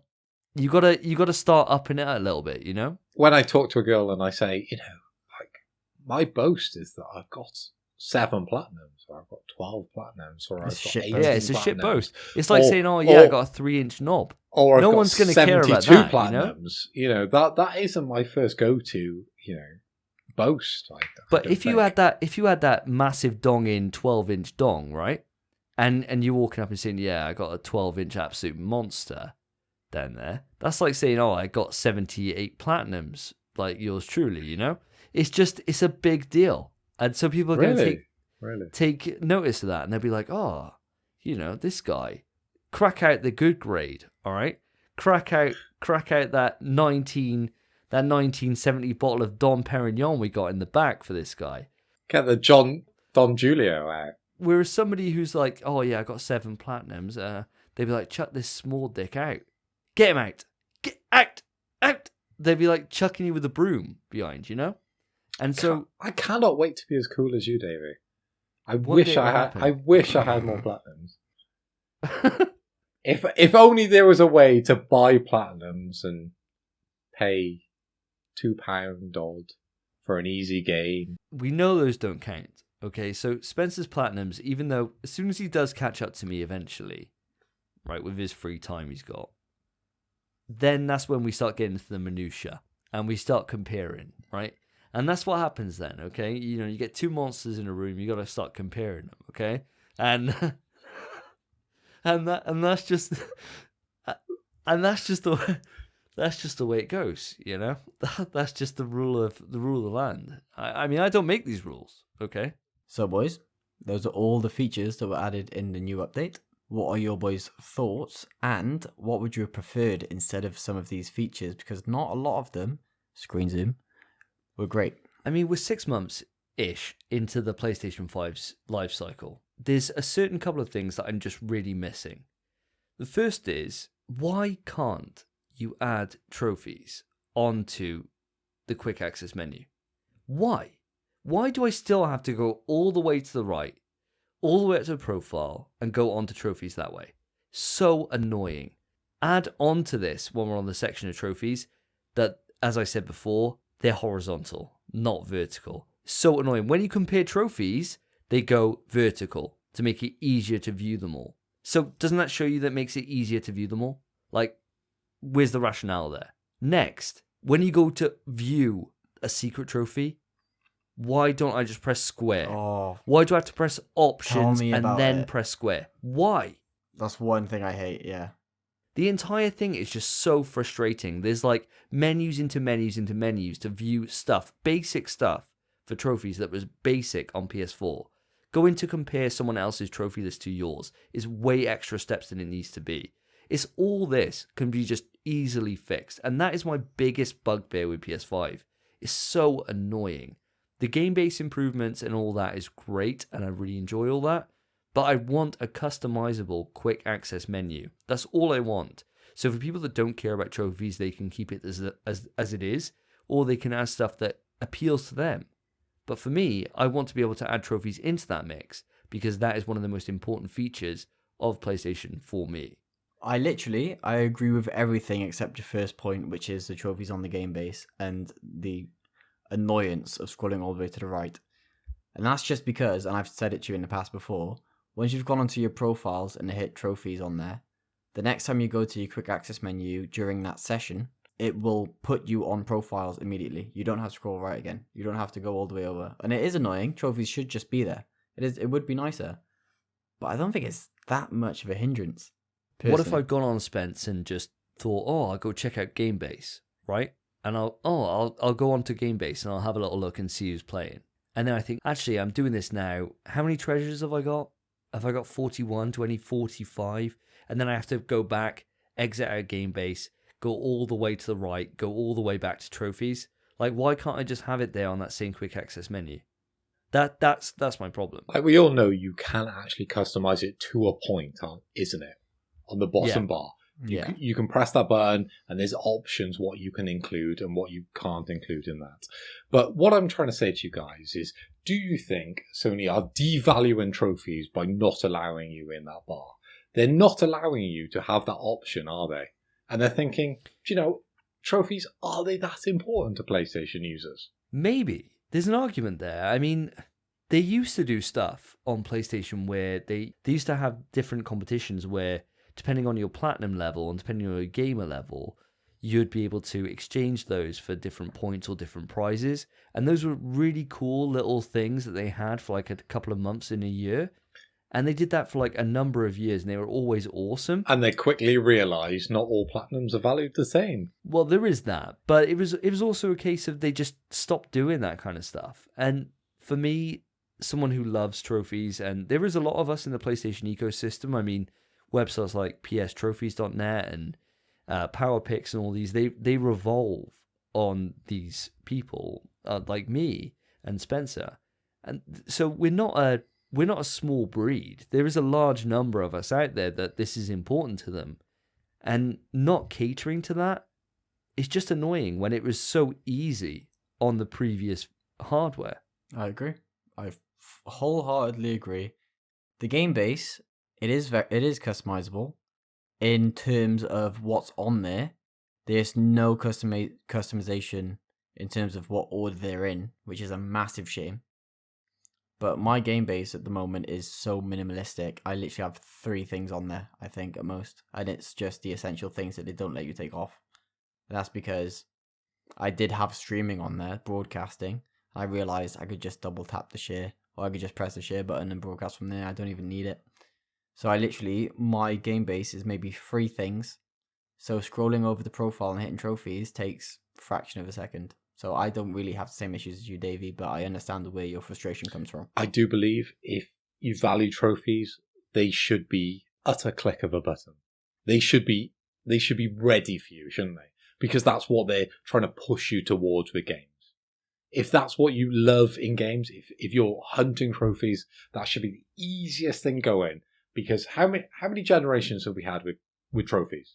PS3, PS4, PS5, and PS Vita. Yeah. Why haven't they got that right? But why have they gone back? What's the decision to go back? Are they devaluing trophies, or are they just saying, like this doesn't matter to us. This doesn't matter to us. There's not so many people hunting trophies that there was on PS3.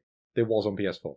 I don't think it's that. I think it's just an oversight. You think Sony are making a mistake on this? Do you think they're looking over the people who like trophies? They're looking at the data and they're going, do you know what? The people who want to hunt trophies, just going to forget about them. That doesn't matter to us. I think they're just thinking about, what's the best experience for kind of everyone? And then overlooking what makes the hardcore really get the most out of the platform. And I think that's what they're doing. They're just kind of overlooking the absolute hardcore, the people who actually own the system right now. This is the thing. How many people really are going to use this fucking click and zoom feature? Like, why is that there, but not having customizable game base? And it might be that, that's more work to do. That's not my fucking problem. That's your problem to sort. I'm just looking at Nintendo. Have they got trophies? No. No, Nintendo have nothing. Xbox, what have they got? They got Game Up. They get Game Up Achievements. points, haven't they? Achievements. Do people care about that? Do they Yeah. talk about that?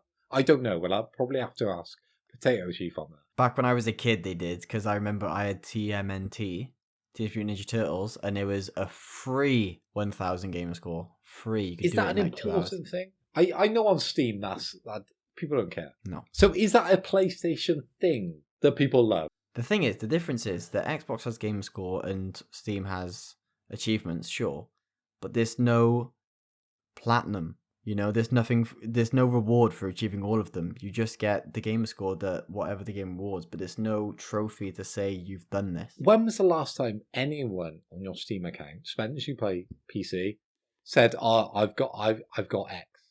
It doesn't matter. You know, I'm just saying PlayStation is very separate to that ecosystem, isn't it? Where platinums, they're valued. They are valued. They are, definitely. You see like stories where people are like, oh, I've got like the guy who's got his like 1,000th platinum and he's got it in X, you know, like you see those stories, don't you, or like circulating on news networks, but you don't see like this guy's hit his 7,000th Steam. You've never seen anything on Steam. You've never seen anything on Xbox. But PlayStation is the place where people want to get platinum. It's true. It's true. My friend, I do have a friend called Calum.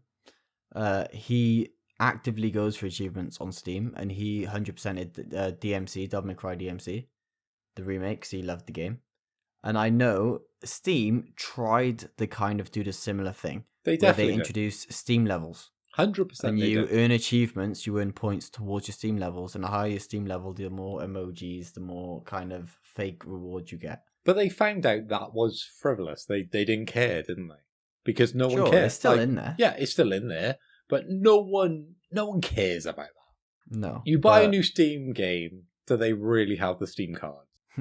Steam cards. It's a very like separate system, isn't it? Like It's a PlayStation. very separate system. PlayStation but, is the only ecosystem that really pushes this. Get a platinum, get the 100% on a game. Here's all the extra bits that you get from it. Yeah, to me, platinums. I'm a PC gamer as well, but platinums just or like trophies themselves just feel so different from achievements because you can 100% a game on Steam, get all the achievements, but then there's nothing to tell you've 100%ed it. Whereas PlayStation will be like, "Well done, here's your platinum," and you'll be like, "Yes, thank you, Sony, I earned this platinum." That's the point I'm trying to make. With Sony, you get that recognition for completing their games. You get that reward with it. So there's a need to do this. This is why Davey loves it. This is why Davey's got 70, 30, whatever. The number he boasts. He loves this, right? But no, it's true. It's like you get a nice little email and they say, oh, well done on platinum in X. Here's this skin, or here's this, here's this icon, whatever it is. And that's not the reason for it. The reason for it really is like, it's like what you said before, Phil. It's a badge of honor for a game that you've really enjoyed. And it's a way to really 100%. sign it off and close the chapter on it. There's nothing more satisfying getting the platinum on the game and just immediately deleting it off your system. There's nothing more satisfying than that. Call of Duty, mate. Yeah. Nothing. This is the reason I've done it on such games as the game we can't mention. Death Stranding I've done it on. Those bigger games. Little Big Planet. I've hit those marks, right? Because I love those games. And I want to be, I suppose, known to you boys and known to the listeners that I've gone to those extents of completing those games. But I think on other ecosystems, it matters way less. Yeah, I think that's totally right. I agree. I think that's totally relevant. And I think that's why I feel so strongly as I do, in that I want Sony to fix this so quickly. Because to me, it does matter an awful lot because it's how I interact with the ecosystem. And sure, people don't feel that way, but that's why you make it customizable. And that's why you give people the options to be able to say, yeah, I want to put it in there, or no, I don't care about this. And they can make that choice. But if you don't give them that choice, then you're just going to anger those people that actually do care about it. And that's why I feel so passionate about it. All about choice, mate. So PlayStation are launching a video streaming service. Sony PlayStation Plus Video Pass is a test service that is launching in Poland only. It gives PS Plus users access to 20 plus movies and TV shows from Sony Pictures. No word on whether they're going to, expand this to further markets. But what's important to notice here, that Sony owns Funimation and Crunchyroll. So they've got a lot of content. Would you want to see a Sony streaming service? Of course, you've got Netflix, you've got your Amazon services. Would you want this as an extra service? I appreciate it as an extra service because obviously it's just something we get. It's nice. I'm never gonna turn down something for free. Sure. Never. Sure. Never in my life. It's like having a free freaking red stripe in a pub. As much as it tastes like piss, you're like, cheers, mate. It's nice. But Spence, right? If you already subscribe to PS Plus, as we all do, why wouldn't you welcome it? You know, I'm a Amazon subscriber because I want the delivery. But Amazon Prime Video, Mr. Robot is fucking incredible. I don't know if you've ever watched that. Incredible. I haven't. I want It to. is absolutely incredible. I push every one of our listeners watch Mr. Robot. You've got Amazon Music. That all comes with the service. There's all these added extras. If Sony can add this to PS Plus without an additional charge, love it. I didn't really care about this at all until I realized, as you said, they own both Funimation and Crunchyroll. Incredible. For me, as a fan of anime, which obviously I know me and Davey are, I'm not sure about you, Phil, this is huge for me. I pay for Crunchyroll. And so if they turn around and they said, look, what we're going to do is we're going to roll in a Crunchyroll subscription, or we're going to give you X number of free days as part of this, or we're going to give select series for free to PlayStation Plus users. Awesome. Right, cool. Awesome. Added value. Added value. Love it. Personally, I'd prefer them to say, look, what we're going to do is we're going to roll PS Now into it. No. That's the play. That's what you do. No shot. You literally turn around and you say, okay, we're going to roll PlayStation Now into it, and you get two different verticals. You pay X amount for having PS Now and PlayStation Plus together, or you just pay X amount for PlayStation Plus, right? And it's like a discounted version for both services together, and that is your answer to Game Pass Ultimate. That's the play. That's what you do. I think it's awesome if PS Plus bolsters that opportunity here and gives you that Funimation, Crunchyroll that the majority are going to love. They already subscribe to that. So, you know, pushing those subscription methods together, they've got that longevity, haven't they? My only argument to this entire thing is I don't see anybody complaining about the value we get with PlayStation Plus. Like you used to, Phil, before you had the service. But most people don't. You think about PlayStation Plus and you think about the amount of games that you get over the entire year. I would not complain about Amazon just being the delivery. But they give you the video. They give you they give you the photo service. They give you the music. And that's why everyone always subscribes to it. True, but then at the same point, when you've got your competitor who offers a service where you can combine their Xbox Game Pass Gold, their Xbox Gold with their Game Pass, which their Game Pass is a much better service than PS Now, you need to compete on that front. That's what I think is the thing that's going to add value to it, rather than going down we're going to chuck some random bullshit in that no one really cares about, but it's a nicer feature. But does Game Pass give anything to do with like a TV service? But what is this? Is this 2013 fucking Xbox? What do they give? Who cares about fucking TV? This is my argument. Like, who the fuck really cares about TV? Is someone going to say, oh, love, time to cancel the fucking Disney Plus. Time to cancel the fucking Netflix. We've got Sony PlayStation Plus now. Like, no one's ever going to fucking do that. So... No, because everyone has got to have Netflix. Everyone's got to have Amazon. And everyone now has got to have Disney Plus because we all want to know what's happening with the Avengers. Right. The thing is, right, the difference is, obviously they own Crunchyroll and Funimation. You have a Crunchyroll subscription. If Crunchyroll is now free with PS Plus, you're cancelling your Crunchyroll subscription. If you can bundle those subscriptions, the offering feels better, doesn't it? So your point of you wouldn't cancel your Netflix and Prime subscription is mute because you're getting it for free. Obviously, you won't replace your Netflix and Prime with Funimation because it's different. You want those shows. True, that's very true. But my whole point overall is that nobody's going to complain about the value that you get with PlayStation Plus. They're not.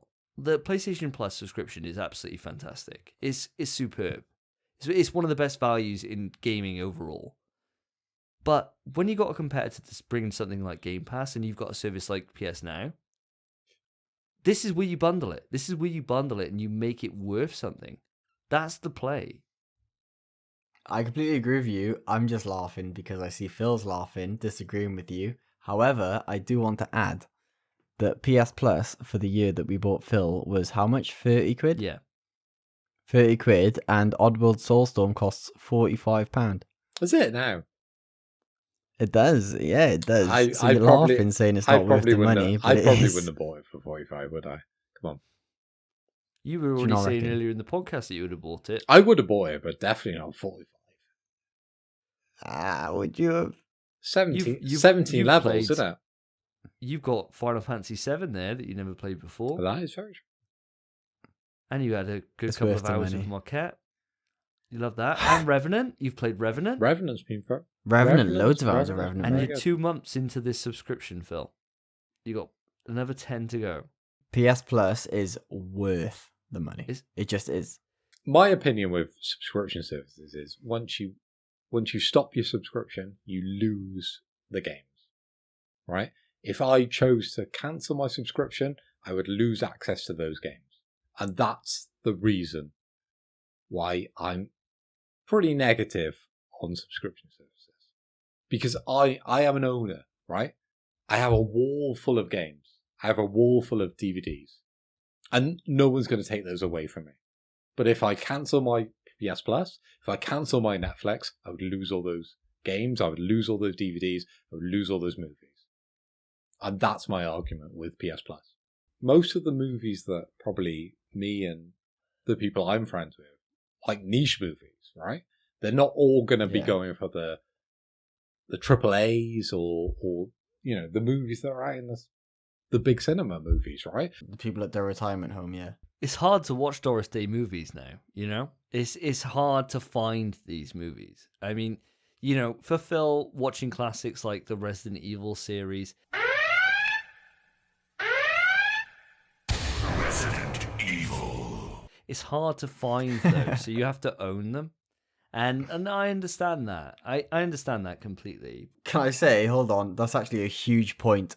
Resident Evil movies aren't available on any streaming service. So Good. there's a shot for They- Davey Fucking because good. he's pressed the button, and there's a shot for Spencer because they both pressed the something button. Oh, Jesus, he's right as well. He's fucking right as well. Look at him. Do you know what? I'm going to give my shot out to you. Go on, Phil. Have your shot on me.